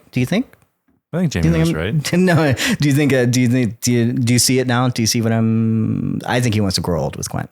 Do you see that? Do you feel that? Yeah. Yeah. I don't think that's mutually exclusive from what I was saying. Right. And I guess the point I was making is that Demerzel still is pulling all the strings. Sure. I think that this is entirely within his possibility to be an old man and sentimental with Quint and die a natural death as opposed to stepping into the incinerator. Yeah. While also Demerzel is manipulating everything to get whatever empire as a nation needs. Yeah. Yeah. I think that. I think the dynasty ended this episode. I think that's for all three of them. Okay. Yes. Is why whenever you say like, I don't think any, you're jumping way ahead. Sure. But I think maybe, I think that in light of how the episode ends, then yes, absolutely. Yeah. This is an isolated scene. It's kind of like, he seems like a sentimental old man who wants to settle down with somebody. I don't think that means shit by itself. Once we see what happens with Cassian once we see what happens with Lee, then it's like, oh, fuck, yeah. All three Cleons have chosen to reject the path of the genetic dynasty and live the life they want to lead. Yes. Absolutely yes. Yeah. Then by the end of the episode, I was like, oh, fuck. Oh, okay. But when I watched this scene, I was just kind of like, all right, sentimental old man. No, for sure. I think it's only after rewatching it that I came to that conclusion. Like, I agree. Because it definitely is something that, again, where you say like nothing significant happens. And I'm like, well, I think it is. I think you just have to. It takes a moment to realize that something significant did happen. Is what it was my whole point. Yeah. Demerzel's fucking pulling her hair out tonight for sure. Or her head off. So I mean, she does both. Do we would typically go to Day here, but Day has a whole lot. Yeah. Do you want to talk about Dawn first and his small little thing? Sure. Or do you want to come back to that at the end? Because this is more of the end of the episode. If you want to go to Dawn, that works for me. Because I feel like once we're on Day, it's going to be Day. Agree. You know? So let's talk about Dawn and then we'll close it out with Day. So Dawn. The mustache is back. I'm surprised. Who is he? I'm like, why doesn't he take it off whenever he gets on the ship? Why does he likes keep it? Because you might need to go back out again. I feel like just peel it off. Nah, dude. It makes him look mysterious and maybe a little French. This is a minor nitpick, and this is, I don't know if this is what we should do on the podcast or whatever, but someone was being mean in our comments and more mean to Cassian than anyone else, right? Because we were talking about the disguise, and someone was like, oh yeah, and then his like lazy eye showed up, you know. I was like, that's just uncalled for, you know. And I don't want to. I hate calling attention to it, because now that once you notice it, you notice it. But I also want to bring up, it was like, if you're focused on that, speaking of disguises and stuff, he's for sure wearing contacts, I'm assuming, because they have to make all their eyes the same. Like, I think he has blue eyes. Either contacts or they're doing it in post or something. But I mean, I don't know how that works. I don't think that I think it's just like the contacts just a little off. You know, he has to wear colored contacts. Like, so that's just something, a little small, this is a detail that I think is like important, because I had to look up pictures of him, and I'm pretty sure he has like lighter eyes, but I'm assuming Lee Pace or Terrence Mann, some people who, you know, we don't want to put colored contacts on, you know, have brown eyes, right? So they are, so they have the 26-year-old to do it. So a small detail where they're like, hey, we have, some to make these guys the same, we have to change the eye color of one of them, you know? So small details like that matter when we're saying like, this is all the same character, you know, it's all the same person, you know? So just one thing that I didn't know how to bring it up, but I was like, I guess worth mentioning. You know, when you see those close-ups and you're like, oh, his eyes look off. It was because those are not his eyes. Yeah.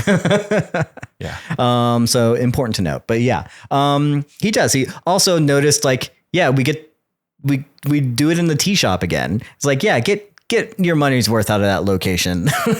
It's might as well. God damn it, that wait staff must be oblivious. Twice now. Empire's been there. Well, he walked in with a hood on. I liked returning to it. We didn't get much time. I'm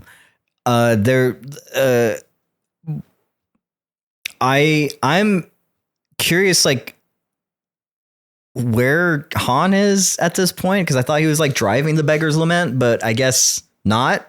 You know, but he's not there, so there's weird. The timeline thing is kind of like screwed up for me. Maybe the idea is like it's too risky to have them in the same place at the same time. Yeah, but I don't know. I agree. I was also like, there's to me why like isn't he there? I was also curious if this like happened in editing. I was that possibly this was shot before Han returned to Ignis. Wait, sorry, I missed. I'm having I think it's time. an editing thing. I think it's more of like they've now placed it after like Han in the episode. But I'm wondering if like in the original story, like her getting a Cleon, and bringing him, absconding him to, just in terms of like story, it doesn't matter. It's neither here nor there. In terms of the story, it is what it is. But there was like some questions of like, how does this like work out logistically? She's got a day with Han and they're trying to spend time together, but also she just goes and like now is the time that she pulls. Hang on, babe, I'll be right back. I need to abduct the Empire. So I'm wondering if like when she said like with Han earlier on, this is all inside baseball. I have no idea, right? But this is when she said we have a Cleon, was that what she was referring to? Because they had already absconded, I don't think so, and then though. they just changed it in editing. You know, it's just weird. It's weird logistically how this kind of like, I don't think that's it, but I agree it's weird. Man. Wow. It's neither here nor there. It's just enough to be like, I think they're editing scenes outside of order a little bit, but whatever. It's not. It doesn't really matter. It could have all been part of the plan anyway. Suspension of disbelief. They also could have time jumped a little bit. This could be like days after that too. I don't fucking know. Right. Apparently Dr. Ebling was in the fucking like vault for like a couple of days, but it's also still 72 hours away from it. And he said he was like, what's his name said he was going to doubt for it. Where did that come in? Right. What some of these scenes are out of order. I'm not mapping it. I get it. Whatever. I get it.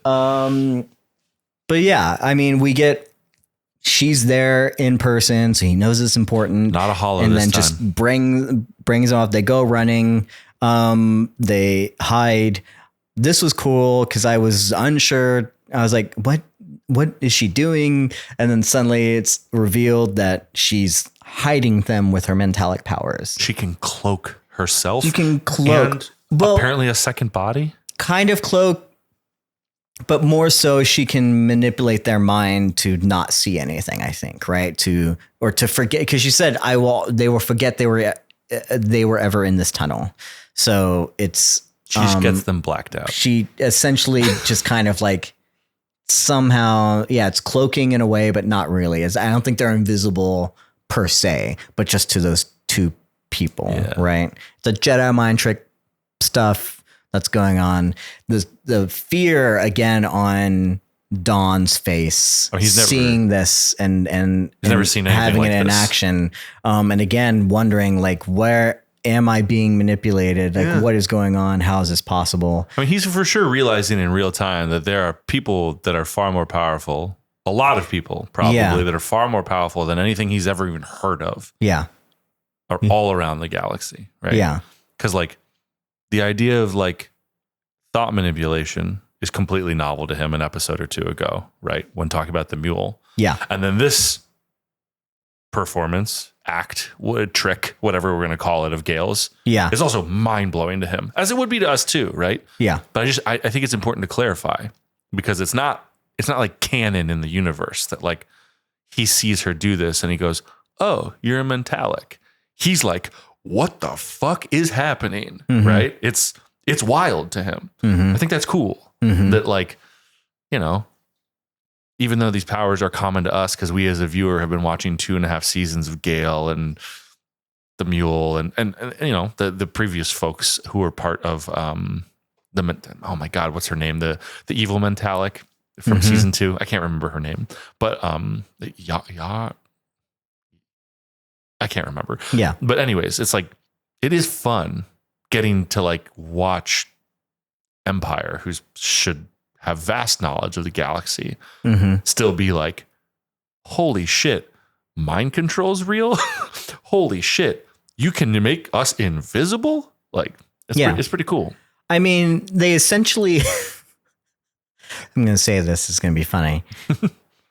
He's a princess in a Disney movie. Yeah, totally.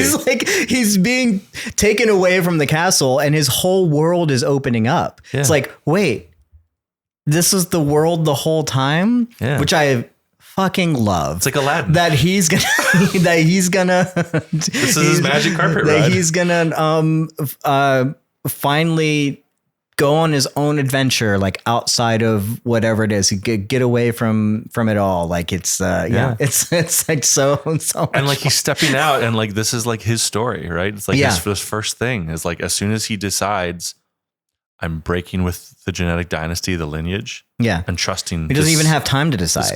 It's kind of just come with me now. Speaking of Aladdin, it's literally take my hand. Do you trust me? Right? It's come really with me if you want to live. It's the Terminator. It's like, it's very Aladdin. Yeah. This is the magic carpet ride. Yeah. And then poof. This is a call to action, you know, and he's the hero of the story, so to speak. Right. He's and I love that. I love that Dawn can become the protagonist of, I know he's not the protagonist of our story, but that is essentially what he's wanted. That's what he was like trying, the conversation about last week was like, can you be a free thinker, Dawn? Can you like change your nature? Can you just like, can you take a hold of your own fucking destiny?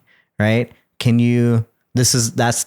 There was a call to action before and he just wasn't like on board. And now it's like, no, you have to go for it. This is the inciting incident for him, right? In his own story. In the Cleon dynasty, this is what every Dawn has wanted from the very first Cleon to now, is to have their own story. Yeah. And he's finally getting it. And that's what I was fist pumping, right? That's what I was like, when he's like riding off on that ship and he's like looking out and you see that look of determination and that notice of what's happening and where he's going. I was like, fuck yeah, that's the story. That's what we love. This is the story that we fucking love. This is why we love fucking Andor. Like, believe in something, go for it. Take hold of your own destiny. I love that so much. I love this for Dawn. I hope he sticks with it. I hope there's no confusion and like whether or not something's going to happen. Who knows, right? It is Dawn and he's probably conflicted, right? But I loved it. Yeah. I also think it's no surprise to it's a very small note, the way that they dressed him in like these browns and this kind of more, of the earth grounded kind of like character. He's not, obviously he's in disguise, but he's even got like a hood. There's something very roguelike about the way he's dressed. Is again, we think about the rebels, right? We think about, I don't know, like Robin Hood, and maybe that's just the mustache and the goatee going on. There's this, there's something ish going on there. I'm like, I'm all for it. We're, dare I say it, getting very close to swashbuckling. I knew it. I fucking knew it. You're gonna say it. I was like, he's gonna get excited about swashbuckling. He fucking is. This is so swashbuckling. I loved it. It's a prelude to swashbuckling. This is how swashbuckling starts. The prologue. Mm-hmm. That's right. It simply is. Do you want swashbuckling? Chapter 1, swashbuckling. I love it. Put the hood on. Give me some swashbuckling. Give him a sword, please. Please, someone give Dawn a sword. I don't know. These are the kind of stories, the adventure stories that I love. Yeah. And even though it's like more of a side story taking place in a bigger tapestry, this is the kind of stuff I eat up, which is why I loved it so much. So, but yeah, is there anything more before we move on? We have a lot to talk about with Day. Yeah. They give him some fucking meat. Day did a lot, which of course, probably the highest paid actor on this show, I'm sure. I hope so. Give him a lot, right? He's doing a lot. I mean, what happens with Day? He, yeah, let's start. Well, you can tell me where you're going to start. Well, first time we see him, he goes to have a conversation with himself. Cleon 1. Cleon the First. Cool scene. Great scene. And also, if Cleon the First can just appear as his ideal Day form, why not just do that? I have thoughts. I agree. But I think that because he always has to be like the wise older man, I guess, for them or so, I don't think so. I mean, maybe, sure. I mean, obviously there's an actor thing because they, as opposed to duplicating one actor, they can just have Terrence Mann play, of course, I'm sure against Day. I think it's more that because like I'm seeing the right. It's like Cleon 1 is dead, but they've kept his body, his mind. They've like his intelligence, similar to what they did with Harry. Yeah, like they've captured it. Yeah, and they keep it there.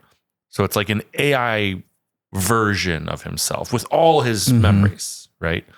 They've uploaded his intelligence, and then there's just a hologram presentation of a body, but there is no actual body in standing there. Yeah, right.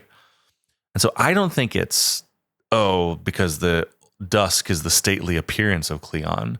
I think it's whatever's going to be most effective to the other person I'm speaking to. Right? And so as soon as Day, Lee Pace, starts being like, what's the deal with Demerzel? Do you love her? What's going on with the inheritance? That's when the Cleon AI is like, we should have this conversation as Day because you're not asking me as an old man. Possibly. I'd agree with you. I think there is something to the like presenting yourself in the way that that needs to be shown in that moment. Right. Yeah. I think typically they use the older Cleon the First because that's the image that they know. Right. It makes sense. There's something about like, you are the architect, you're the master, you're the wisest, when I come to you, you're going to answer our questions, right? That's what you're there for. And obviously that would come from the older one, the one that knows everything, right? I think it would be intimidating if he presented himself as Day, as himself when he was 30 or whatever, I think that would be probably like the wrong move. Yeah. I will say he does change into Day before he knows what they're talking about, though. He literally says, I have a question about the 26th year of your reign when you were who I am. And then he changes and he says, Yeah. well, the resemblance is, I think you're overstating the resemblance there. Sure. You know? So there is and I'm also, when did they shoot these two? First of all, anytime you do cloning in film, as in having the same actor play the same two different characters and stuff, this had to be filmed years apart, not years, months apart, you know? Yeah. He had to have done like all the bearded stuff before he filmed the shaved stuff. And so remembered the performance. And I never once do I believe that there's not like that. He does such a good job, Lee Pace, as usual. He's to fill fantastic. you know, He's fantastic. The only reason I'm like, is because I'm like, I don't know, man. Maybe we do have technology now where you can like literally CGI out a beard. I don't know. Looking at you, Justice League. We didn't have it then. This is Apple TV money. Doesn't look CGI'd. I think they had to film this months apart. So to maintain that that idea and that performance. I also have theories for later on and how that might come to play, but that's a speculation corner. But here he brings up, as you said, the mycologist, mycogen thing, the people, the inheritance. He brings up like, why did you go there? That kind of stuff. And he, offhandedly remarks something. And I think it's important. He's like, their beliefs are like a fungus. They're hard to eradicate. And this is something I didn't mention before, but again, not coincidence that they chose fungus and the way that they talk about them going into the cracks and everything. It's called mycogen. The study of and the growing of mushrooms is mycology, right? So they are a fungus. And if you thought we were getting away from fungus, apparently in our media, it's like we're back. The fungus is back, baby. We're always talking about The Last of Us, apparently. But yeah, just something to note that mycogen has always I wasn't sure if it was coincidence, but I think it's been made clear now that this is a fungus in essence, that whatever this thing is going to be growing and has been growing and never died. And we know that, and he sees how close it was, right? How close it's come. I think it's much bigger now. He said it was hard to eradicate. He tried his best to kill as many as he could. 20,000. He was essentially there alone, and he killed 20,000. That's wild. That also that feeling, that number, what he said and how he did it reminded me of that. What Song said last week, I don't think you're going to be happy meeting my family. No shit, because your ancestor, killed 20,000 of my people. Genocide. My family's not going to like you, Day. I don't think she ever was going to introduce Day to her family. No They're way. not going to like him because he tried to eradicate them. Now I know why. And eradicated the robots, the thing that they worship and praise. No, I do not believe, as far as I understand it, that the robots war, he was part of the robot war. Yeah, because isn't he the one that decided to keep Demerzel? Demerzel was already in his possession. He discovered Demerzel. Oh. Demerzel was in the palace. I see. He didn't fight in the robot war. It would be easy to believe that because we have because the timeline, we never see the robot war was way before the Cleon dynasty, as far as I understand it. I don't know how long, and I don't know how long he was an emperor or whatever before, like what his family was, right? We don't know much about his childhood and his family and how long they've been in thing, but the robot war was like a long time ago. Before. But the mycogen sector,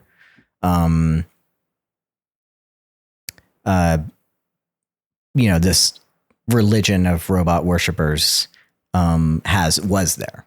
Was something that he, was obviously there for a while.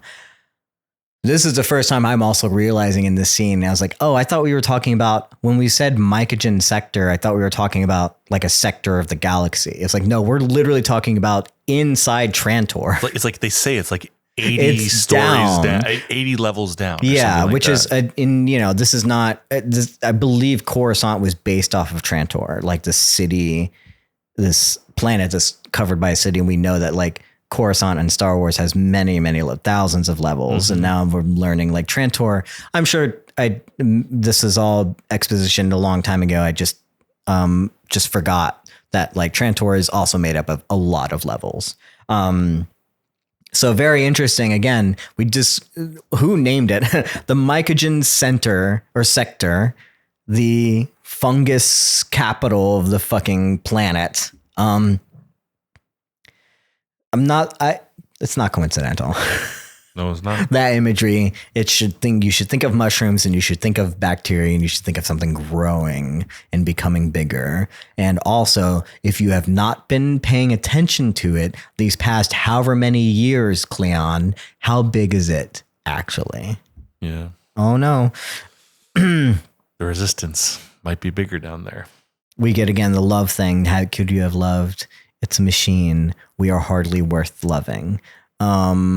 Sad thing for Day to say, I think, that he, as much as he hates the machine, the robot, he also is, unable to even feel like he could be loved, as a clone, right? So I don't know what that says, but just, it was just a sad thing for me. I was like, oh, don't say that. Yeah. Maybe you are worthy of love. And what does the Cleon the first say? He says the dream lives on, and then Day spits on that dream. Mm-hmm. Fully solidifying that he just he's done. The Cleon dynasty. Yeah. I'm out. Mm-hmm. The dream is no longer alive. Yeah. It's not going on. And I think, again, this is our second in the timeline. I guess no, it's our third, right? Because Dawn was already on the edge, right? So there's all now Dusk, Dawn, and now Day have all said poo-poo on your dynasty. The dream is gone. The dream is dead. Mm-hmm. This is where I said this episode, I think that the dream has died. The dynasty has officially ended. And we'll see. He goes to visit. Well, he goes to take a tool and runs into Demerzel doing maintenance on herself. Yeah. I did feel like he was so mean to Demerzel, that I did have empathy for her. It sounds like you didn't, but not for a second. Not even during this whole thing where he is like, he's being pretty harsh. Yeah, compares her to like a air conditioner talking to an outlet, or whatever. Yeah, and then it talks about like the duck that says words like love, love, love. He's just like quack, love, love, love. Yeah. Pretty great. At least he knows what a duck sounds like. He didn't know what a giraffe was last week, but he knows what a duck sounds like, apparently.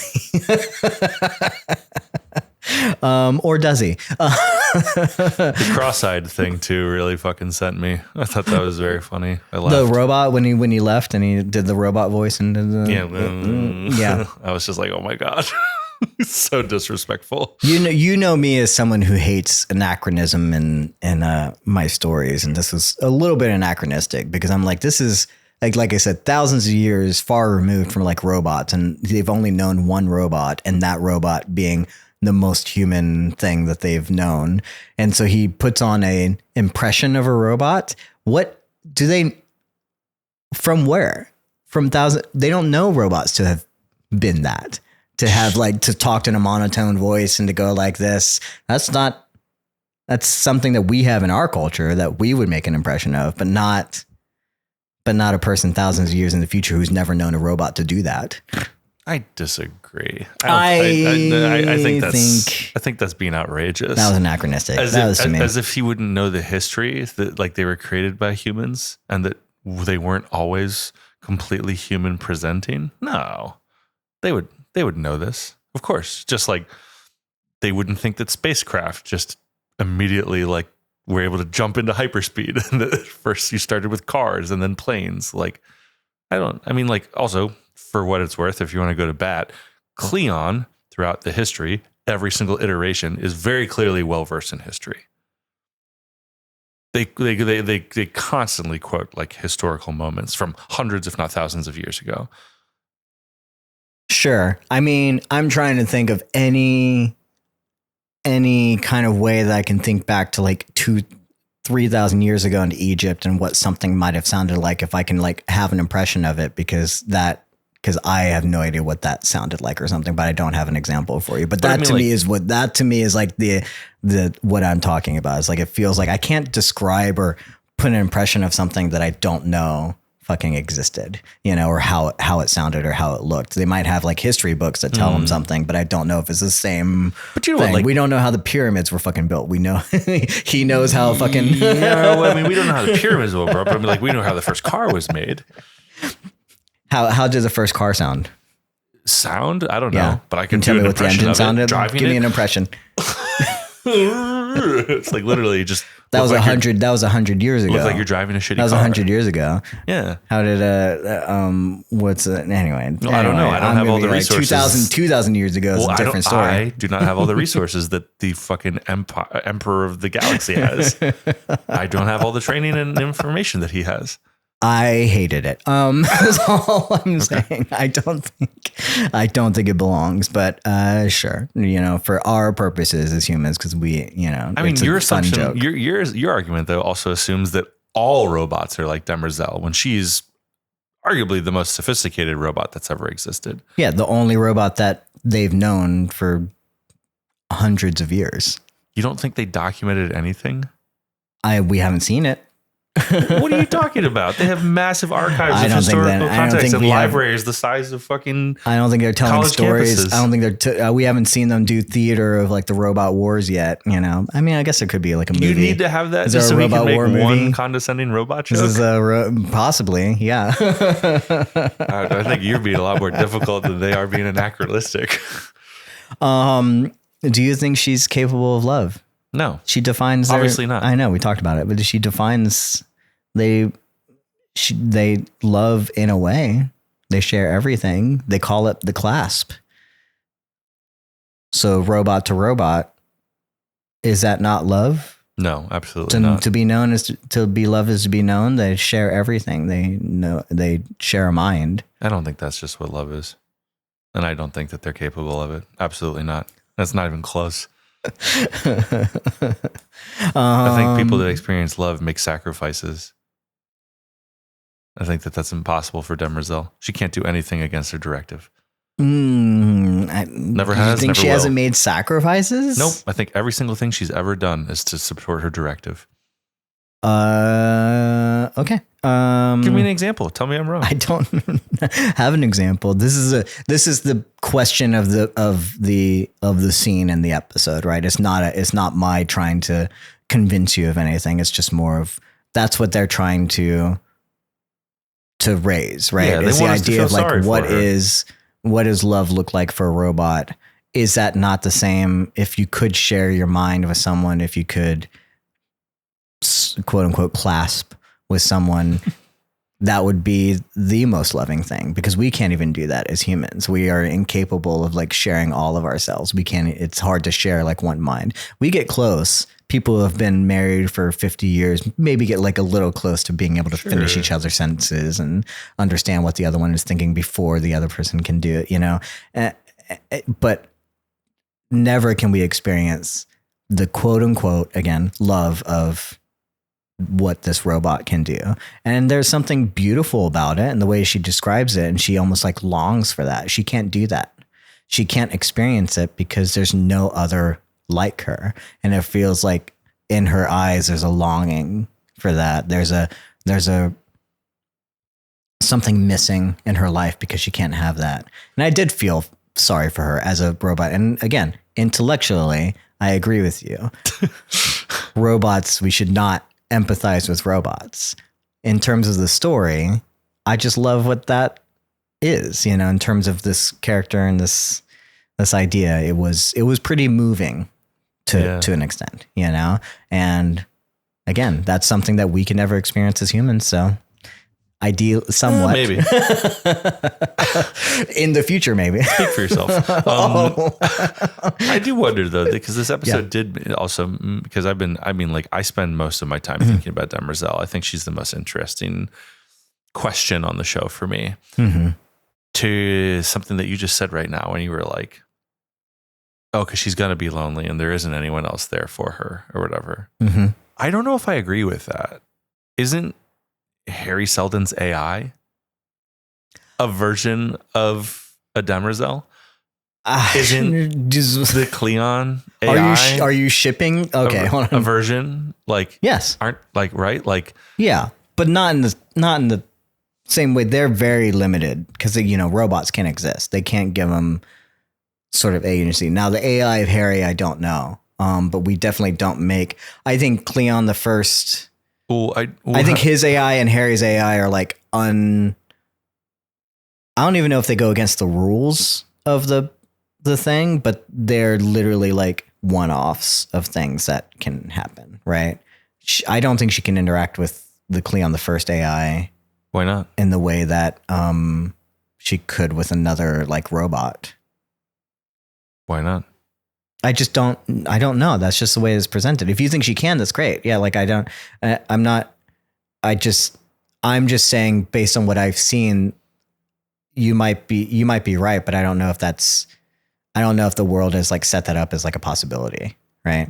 It seems like that the Cleon the First AI is very limited. Otherwise, like, why couldn't it rule, you know? But like, what's the difference between the AI Harry we have in Demerzel? Well, the AI Harry is it AI Harry? Is it what? I don't. It's also like something that Demerzel doesn't know exists, right?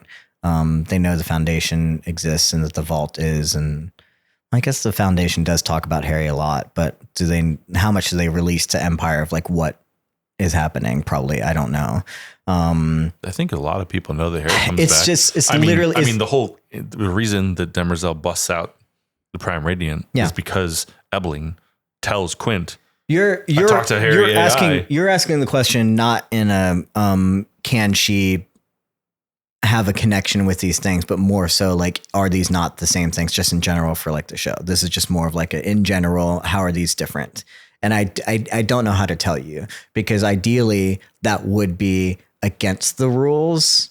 Essentially, if they made some sort of AI, they have AI in their ships. They have AI. Like what does make her different?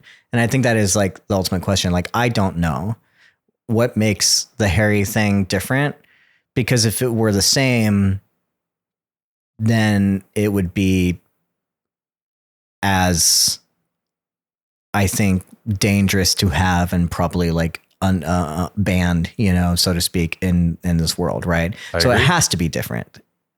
I agree that it's dangerous. I do agree that it's as dangerous as saying it is. I don't understand the connection about why it has to be different. I don't know. Isn't the whole Foundation it's possibly operating? Because it doesn't have a body. I don't know. Isn't the whole Foundation just like another version of Empire, where it's this one man who's been preserved and created and interpreted over and over and over again, well past its living life? Like, isn't it very, very similar? Yeah, I think the parallels there are important comparisons to make for the story and stuff. Logistically, I just don't know how to tell you. Like, I don't know the rules, and I don't understand like in this world like how it's different or what. Sure. You know what I'm saying? Like, I can't. I'm trying to give you like an actual answer and saying I don't know, and like how do the rules work and what makes this like I literally just don't know how they're different. Yeah. Like in terms of the story, like that's a very like important comparison to make. Like what makes Harry different from Demerzel? nothing. They're both the same, essentially, you know? And Harry, I think, is more controlling than Demerzel. Like there's programming versus like who's running the show kind of thing. And Harry also just comes and has, he is guiding the Foundation in a certain way, but it's also, he is the prime radiant. It is just math. It is, I don't know. I really don't know what it is. He's like, he's a computer that's calculating things as opposed to like Demerzel, which is a robot that has agency. It's weird. It's weird. I don't really know what the actual differences are there, but I guess there could be, but it's also a lot. It's also a lot that's not in the book. And it's a lot here that's like left vague, you know, and how much did they really think about that? I don't know, you know? But yeah, Day takes the tool. Do you know what the tool is? I don't. It's just a tool. Am I supposed, but like, do we know what it does? Do we know what the point is? From the way that I understand it, that these tools are really hard to find, but they're very specific in maintaining robots. Okay. Right? These are very important tools because they're the only ones in their existence. Because once you ban robots, you don't need these tools, right? Yeah. So, but these robot worshippers kept these tools. And I know he says it's a peace offering, so that makes sense. Yeah. We just like, we're not supposed to know like what it actually does. It's just that like specific tool was just the one that he grabbed. I don't necessarily think it matters like which tool. He could have grabbed any one of them, but that's just the one that he grabbed. It's a robot maintenance tool that they will go, yeah, this is meaningful to us. Yeah. Okay. Is how I understand it, you know? Okay. So yeah, he puts his plan into motion of leaving. He goes to visit Maeve and his family in a very intimidating way. Because parent time with my daughter and wife. Yeah. Maven is surprised, but we learn, and I was like, suspecting that this is important. The surprise is important, you know, catching him off guard, not when he's expecting it, right? Not going with the plan that we had set out, right? And we'll get to like why that was important. We'll talk more about speculation, but this is something that I was like considering. I brought it up. I haven't made clips about it, but you remember, like I brought up like who is Maven like working for? How much do we trust him? Yeah. You know, how much is he actually loyal to Day versus does Demerzel know about this? Or is he more loyal to the Empire proper and is humoring Day in these conversations? But maybe he'll, totally. Yeah. He tries to, what's the word? Ingratiate himself to Day a little bit where he's like, oh, I heard about Song. And all that, and I guess you're going after her or whatever, right? He's trying to get information to understand like where is Day going for whatever he's working for, but also be like, oh, I heard about, like to like empathize or whatever. He's the one that did it, right? We're in agreement that he's the one that erased Song's memories or took, you know, or whatever. If again, we still don't know if I think Demerzel could have done it herself or just sent it to a crony. Yeah, I think it's a possibility that when he says like, oh, I heard about it, it's like he knows because he helped. Yeah. Right. Because my theory has always been that he's working for Demerzel. Could be. Yeah. I think a good theory. Yeah. So that he had been keeping tabs on Day this entire time, which is why she allowed him Day to kind of keep doing his thing because she had people watching him. Yeah. Right. So that's just my theory that he helped. That was just like a fake little gesture of him being like, oh, I heard about it, but I think he actually did it. But it's neither here nor there. You know, they leave. That's a very quick scene. Love real speeders. That's just all like I want to say, like that they used these real things. Obviously, it really it feels like we're on like the moon, one of the moons of Andor, mixed with like, you know, Blade Runner or something in these sequences. It's fucking awesome. I love it. Yeah. You just don't get like, be a little bit nerdy. You don't get bokeh like that from visual effects. Like that's some real out of focus lights and bokeh that's going on when they're coming into focus. I'm like, hey, you know, that's a real speeders. You gotta love it. We're eating, sci-fi fans. We're eating. You know, they get there. He tells them where you need to go. He says, "I'm going to go back for my daughter." He takes out his nanites. He gestures that like I'm going to do everything that I wanted. And of course, there's always something with Day. Day can never just be a nice guy. He can't just let it all go. He has to turncoat. Should he have been a nice guy? A good question. Wasn't he lied It's a to? good question. Wasn't he getting played? Yeah. Do you think he really wanted friends, or I don't know? Might have been different if they didn't cheat in the card game. Had Might have been different if they didn't flash the lights when they went through the city. but is assassination not a failure of spycraft? If you're incompetent, do you resort to violence? Do you? This, again, we're talking about the Yeah. one person versus how another person does things. Yeah. It's like, does he need to? Does he need to resort to this? I mean, it was always part of his plan all along. He gets tracked if he doesn't, right? Yeah. And we find out that he gives the nanites to Maven and throws the body over the fall into the river, because once they find it, they'll believe that it was Day. Right. They can track the nanites or nanobites, whatever it is, to think that like, oh, well, we at least know where he is or he's going. Right. We find out he gives them to him so that he is untraceable. Yeah. But I do find it a little bit, because I was so much like empathizing with this Day, but he did lie. He did lie to Maven. He was never going to give the nanites to his daughter. He manipulated this soldier, right? Do you think that's true? Yeah, I think it was always he says it. This is always going to happen. I was always going to give the nanites to you. Because that was his only way of getting away from Empire. He's like, not even Empire escapes Empire. But I'm going to see how far I can go. But it was always dependent on this plan, like working out. Yeah. And I'm like, so obviously, like, yeah, he knew something was up the whole time. Maven, he laughs. He's like, you were supposed to be a sucker.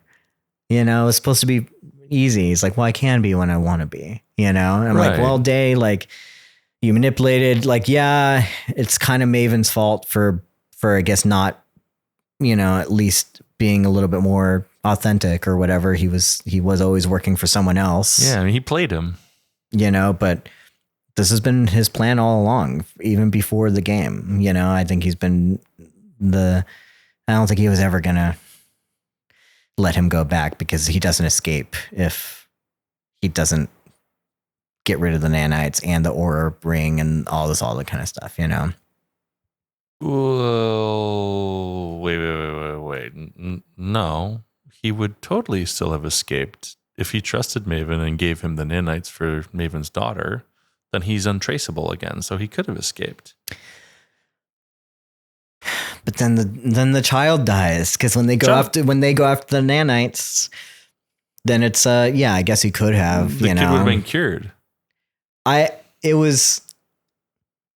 guess possibly. It just sounds, he very explicitly states like this was always the plan, is basically what he says. Because you always lied to me.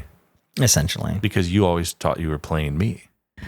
I'm just not letting you know that I'm playing you back until right now. You are, hey, don't empathize with the robots, and I'm doing the thing where I'm like, man, just when I want to love Day, I have to remember this is not a good guy and I can't empathize with him. It's like, I do, but I don't. Right. So we're just both on like different pages with different characters, which is fun. I love that, because like Day is a complicated character to me. In this moment, I'm not saying that Day's a good guy. I think he's terrible. I don't think I can justify his actions, is what I'm saying. You might be able to justify it. I don't think I can justify his actions. I mean, it's true. He gets away. He finally does a thing, and I'm glad for him. But I kind of felt bad for Maven, I guess, and his daughter and whatever. Maybe you shouldn't have lied. Well, she got a ferret out of it, so there's something, right? Yeah, lose a dad, get a ferret.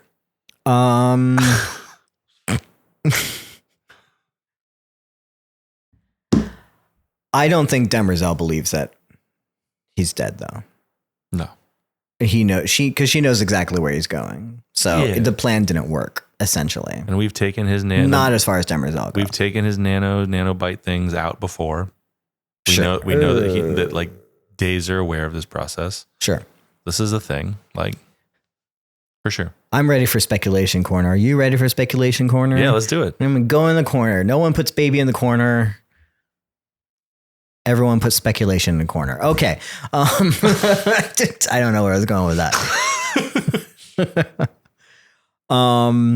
Yeah, part of that is first of all, who do you think he was working for? Maven. Because they don't outright say it, but who do you think he was working for? Demerzel or Dusk? Demerzel. Okay. And we also don't believe that she knows exactly where he's going. We know what's coming up. Like she doesn't believe he's dead. I think it's very likely.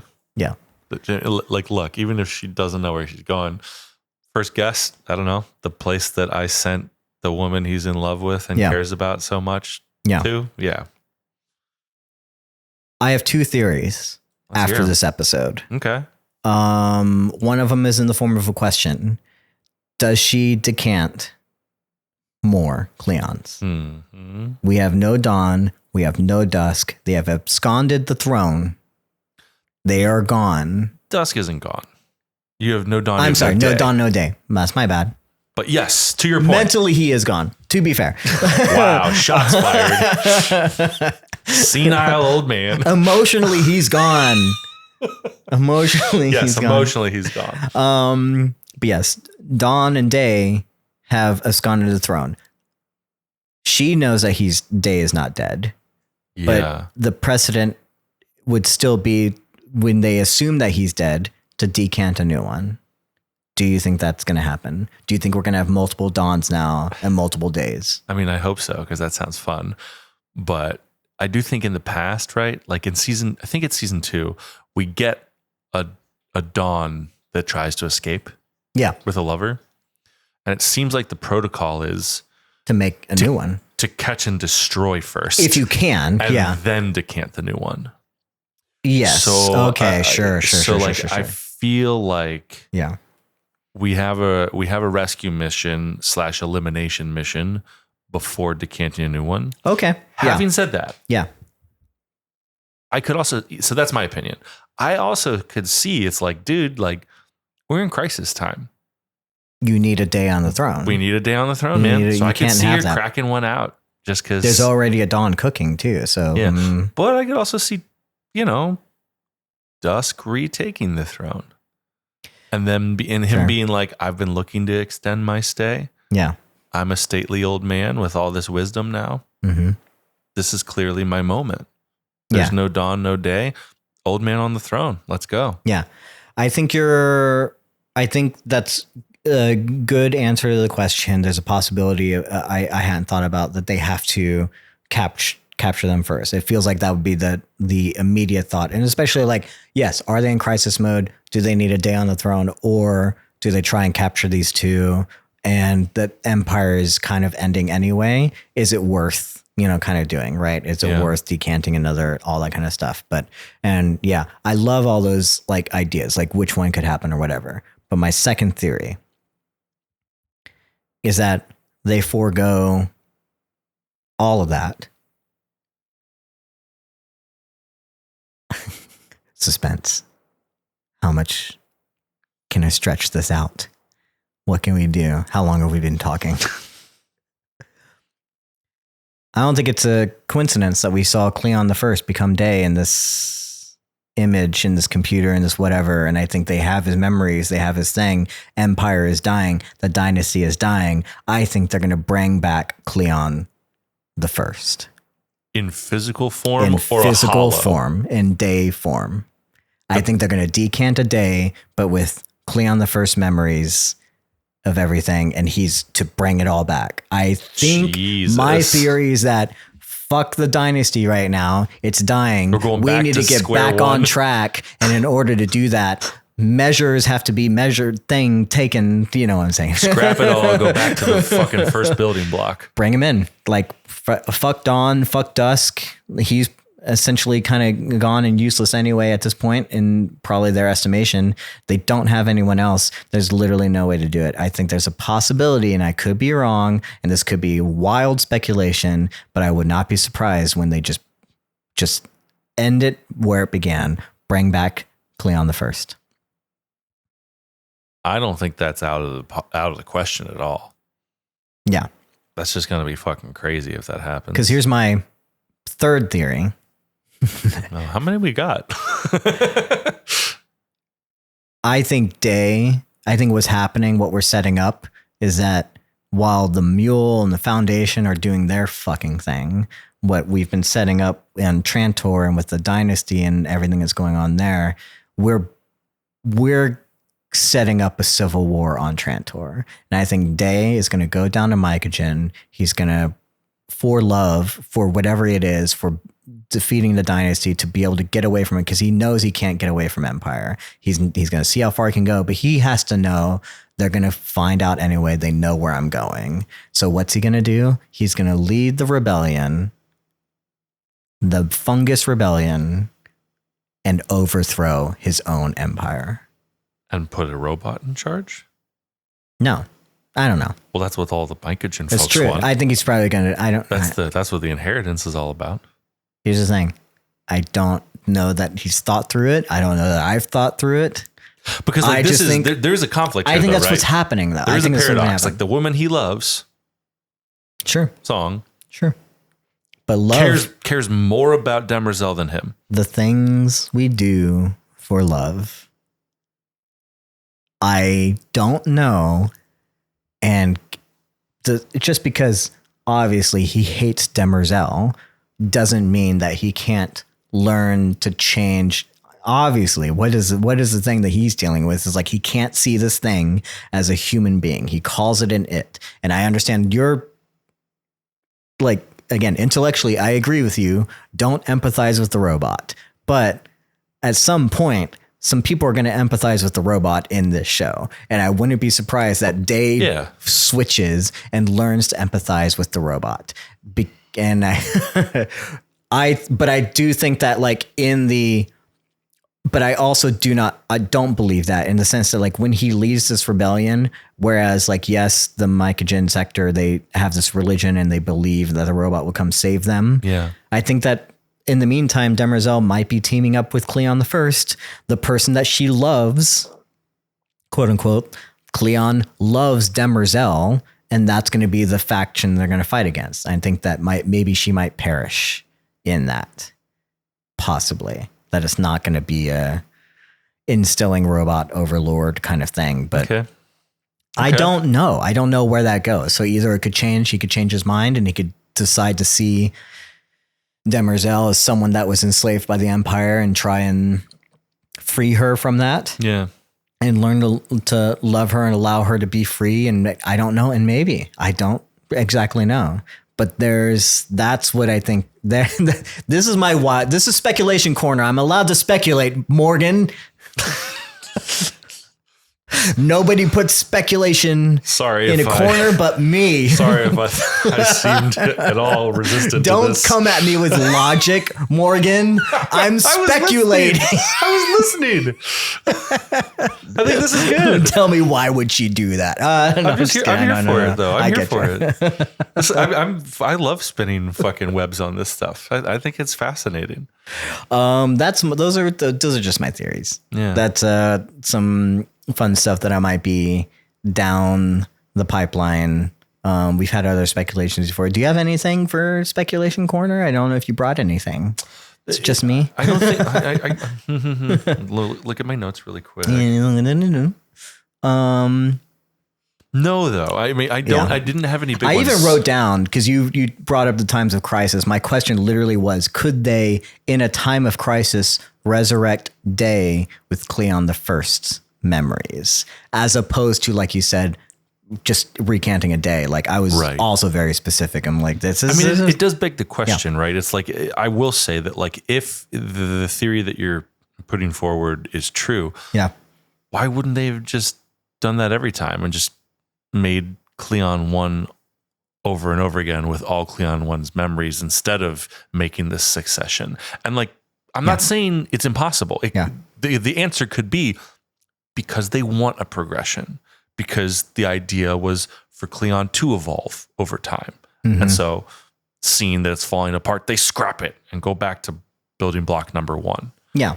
But Also, I don't know. Maybe that's not possible. I don't know. It seems like it is. It's very much because like they didn't. Yeah, they very specifically set up a structure that they felt like would work by having 3. Right? It's not just 1. It's 3. So there's perception of why the genetic dynasty exists in the first place, in terms of you can't just be the same person like living forever, quote unquote, and just going on and being the same person.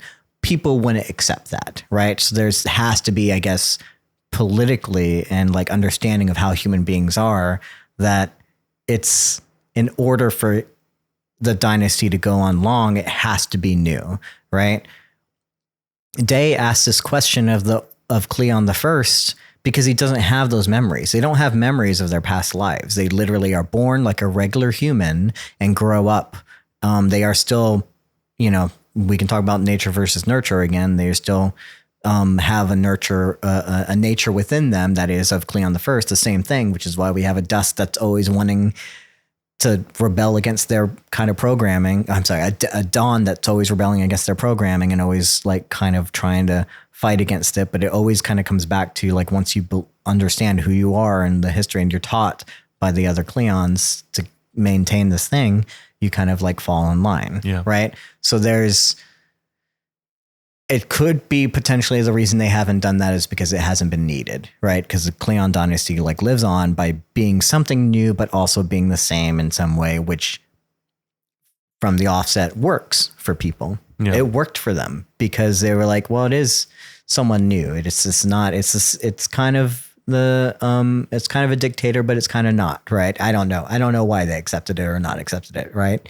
Or why it worked or why it didn't work. Maybe they couldn't. Maybe the way that the cloning works is they couldn't do that. So maybe my speculation of of the theory is like, it's just not possible. So maybe they won't, right? But he shows up in this episode, which is what gives me the idea that this is not the last time we're going to see him. Yeah. Which is, and I'm like, because at first my thought was like, well, they're going to decant new ones, aren't they? So are we going to have 2 days running around? Are we going to have 2 Dawns running around? Like they're going to have to, like they can't just not, do they have an ascension to happen, needs to happen in a couple of days? Do they have time to go after these guys? Like what's going to happen? Obviously, I don't think the ascension is going to happen. I never thought that from the very first episode, but it was just like one thing led to another. If they are going to decant new ones, well, why would they do that? Wouldn't they just decant the one? Because this is like a last ditch effort to maintain. I don't know. I don't know if they can or can't, and I don't know what the reasons were. Also, this is something that's like total and complete speculation because this is not accounted for. This is not like, I don't think this is a bad speculation at all.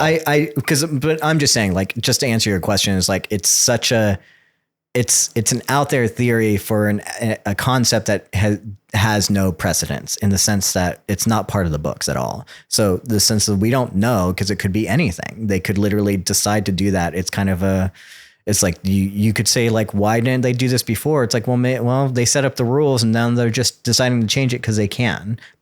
For all I know, like I don't know. You just never did. They never had a reason to question it. Yeah, I was like, maybe this, and so I don't know what reason they would decide or not to, or if the rules even make sense or matter. I don't know, because it's all made up, right? So it's like hard to hard to understand. I think people get mad at me when I'm like, I don't have an answer because it's all made up, right? But at the same time, like that's true. It's like that's the whole point. It's like it's all. No, it's for sure made up. They might have. Was there a reason that they had it before? I don't know. Was there a reason, or did they just decide that this was a thing that they did, and then it made sense? It's like I don't know. Maybe there is a reason that they didn't do before, or maybe someone made it up and they're like, "Oh, this is a cool idea," and then didn't think about the ramifications. Yeah. Cleon the First could not have thought of everything. So I don't fucking know. So yeah, that's the speculation corner. I think that's it for theorizing. I'm excited because now we're not even we hit the midpoint next week. Yeah. And we're going to be at midpoint of the season, and it's already getting wild. And honestly, everything we set up, as we know with midpoints, there's always a midpoint turns. Everything we think is going to happen is going to suddenly flip. I think, for what it's worth, I think I'll have a lot more to throw down next week for the speculation corner. Sure. I think that like last week provided us with tons to think about. But then this week they were like, okay, we're taking the curtain back on a bunch. I think after next week, we'll have a bunch more to speculate on again. Yeah. Yeah. Anyway, if you're out there and you're curious, you think you might know what's going to happen, I'd be curious to know. What do you think? Do you think they're going to decant a Cleon the First? Do you think that the robot wars is going to be reinvigorated? What do you think is going to happen? What are we missing? What did we get wrong this episode? Please feel free to comment. Feel free to message us. Feel free to email us, codependentcontent@gmail.com. Again, if you know what's going to happen, don't spoil it. Please don't tell me. I'm having fun. I don't care if it's wild or wrong or whatever. Yeah. Let me have some fun. This is such a cool show. I loved what happened. And listen, as you said, we're getting swashbuckling is about to happen. Is that a prediction? I speculate next episode we might have some swashbuckling. We might have some swashbuckling. Okay. This is one of those things. If I want it too much, like they're not going to give it to me. That's right, dude. Here's the thing. But also, they know they're listening. Yeah, They're but here's like, the thing. If you're a coward about it, then they're going to say you don't deserve it. You promised me. You promised me in the first episode. Swashbuckling would happen. I did. Hey, but we still got 6 episodes. Give me some swashbuckling. Okay. Thanks for being here. Thanks for speculating with me, Morgan. And I'll see you next week for episode 5. Later, guys. Thank you for listening to Codependent Content. For updates, you can follow us on social media. And if you ever want to see a video version of this podcast, feel free to check us out on YouTube or Spotify. If you have any questions or simply want to tell us about something we missed, you can email us at codependentcontent@gmail.com. Or just leave a comment on TikTok and we'll get back to you. Links to all our accounts, where to contact us, or other ways to support will be in the description or show notes. We're glad you're here and working through your traumas with us. Remember, when you're lost in the darkness, search for the light. Live long and prosper, and may the force be with you. Until the next session, cowabunga, dudes.